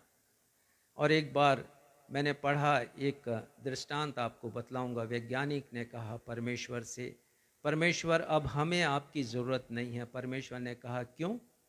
हमने जीवन उत्पन्न किया है, हम मनुष्य को बना सकते हैं, अब हमें आपकी ज़रूरत नहीं। तो परमेश्वर ने कहा कि ठीक है, मुझे बना के दिखाओ। तो वैज्ञानिक एक टेस्ट ट्यूब लेता, परख नली, उसमें कुछ मिट्टी डालता है, उसमें पानी डालता है। तो परमेश्वर कहते हैं तुम अपनी मिट्टी से बनाओ, अपनी मिट्टी से, अपने जल से बनाओ। तुम जो बना रहे हो वो उससे बना रहे जो मैंने बनाया है। तो बाइबल से विज्ञान निकला है। ये मैं अनेक बार कहूँ, क्योंकि मैं साइंस पढ़ा हुआ एक छात्र हूँ और आज आपके सामने खड़ा हूँ, MSc तक पढ़ा हुआ, और मैंने बहुत करीबी से जांचा है परमेश्वर के वचन को। तो प्यारे भाइयों और बहनों, हम सब का जीवन परमेश्वर के समक्ष एक खुली हुई किताब के समान है। मेरे और आपके बारे में वो सब कुछ जानते हैं। प्रश्न ये है कि क्या हम राजा दाऊद के समान कह सकते हैं? क्या हम वह कह सकते हैं जिसे राजा दाऊद ने कहा? भजन संहिता 139 का 23वां पद पढ़िएगा। 23वां पद। हे परमेश्वर, मुझे जांच कर जान ले। ये दाऊद ने परमेश्वर से कहा है, हे परमेश्वर मुझे जांच लीजिए और जान लीजिए मेरे बारे में। कैसे परमेश्वर के समक्ष वो उपस्थित है। पाप तो जरूर किया। बहुत से लोग बोलते हैं जब दाऊद ने पाप किया तो फिर हम क्या हैं, लेकिन दाऊद ने जो किया करके आप दिखा दीजिए। ये दाऊद का कथन है परमेश्वर के सामने। परमेश्वर पिता मुझे जांच कर जान ले, और आगे मुझे परख कर मेरी चिंताओं को जान ले। चिंताओं का मतलब विचारों को। मुझे परख लीजिए, मेरे विचारों को आप जान लीजिए, मेरे क्या क्या विचार हैं। और 24वां पद। और देख कि मुझ में कोई बुरी चाल है कि नहीं। ये तो बहुत बड़ी बात है। देख लीजिए परमेश्वर, यदि बुरी चाल है तो मैं उसे भी निकाल दूं। कोई बुरी बात है तो परख ले परमेश्वर पिता, क्या हम कह सकते हैं। और एक बात उसने और कही है, और वो पद 13 में वो कहते हैं, पहले भाग में पद 13 में पढ़िएगा। मेरे मन का स्वामी तो तू मेरे है। मन का स्वामी तू है। ये पूरा भजन उसने लिखा है। वो कहते हैं मेरे हृदय का स्वामी, मेरे मन का स्वामी तू है। क्या हम ऐसा कह सकते हैं आज? और यदि नहीं तो हम भी कहें, अपने आत्मिक जीवन को उच्चता की उस सीमा तक पहुंचाएं और कहें परमेश्वर मुझे परख कर जान लीजिए, कोई बुरी बात तो है कि नहीं है तो मैं निकालूंगा परमेश्वर पिता। ये संकल्प हमारा हो और कहें परमेश्वर पिता मेरे मन का स्वामी तू ही है। आइए हम उस परमेश्वर पिता की फिर से महिमा करें गीत को गा के। जब मैं देखता पवित्रता तेरी और जब जानता हूं सुंदरता तेरी, परिस्थितियां चारों ओर की तब बनती छाया रोशनी में तेरी। ज्योति की जगह रोशनी हम लेंगे।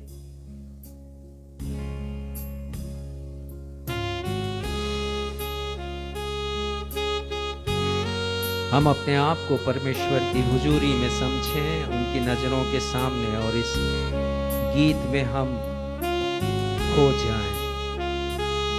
ये गीत हमारे हृदय के शब्द हों।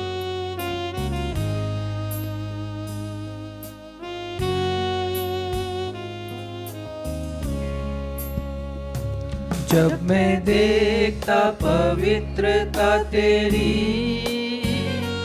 और निहारता हूँ सुंदरता तेरी, परिस्थितियां चारों ओर की तब बनती छाया रोशनी में तेरी।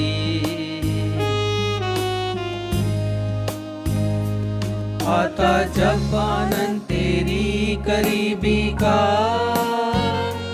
तेरी मर्जी पर होता तेरा कब्जा, परिस्थितियां चारों ओर की तब बनती छाया रोशनी में तेरी। मैं करता स्तुति आराधना तेरी,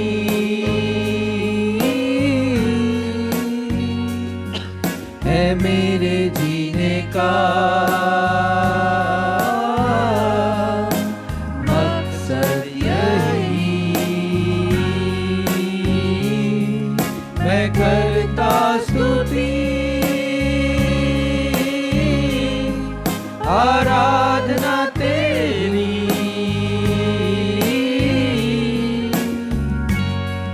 है मेरे जीने का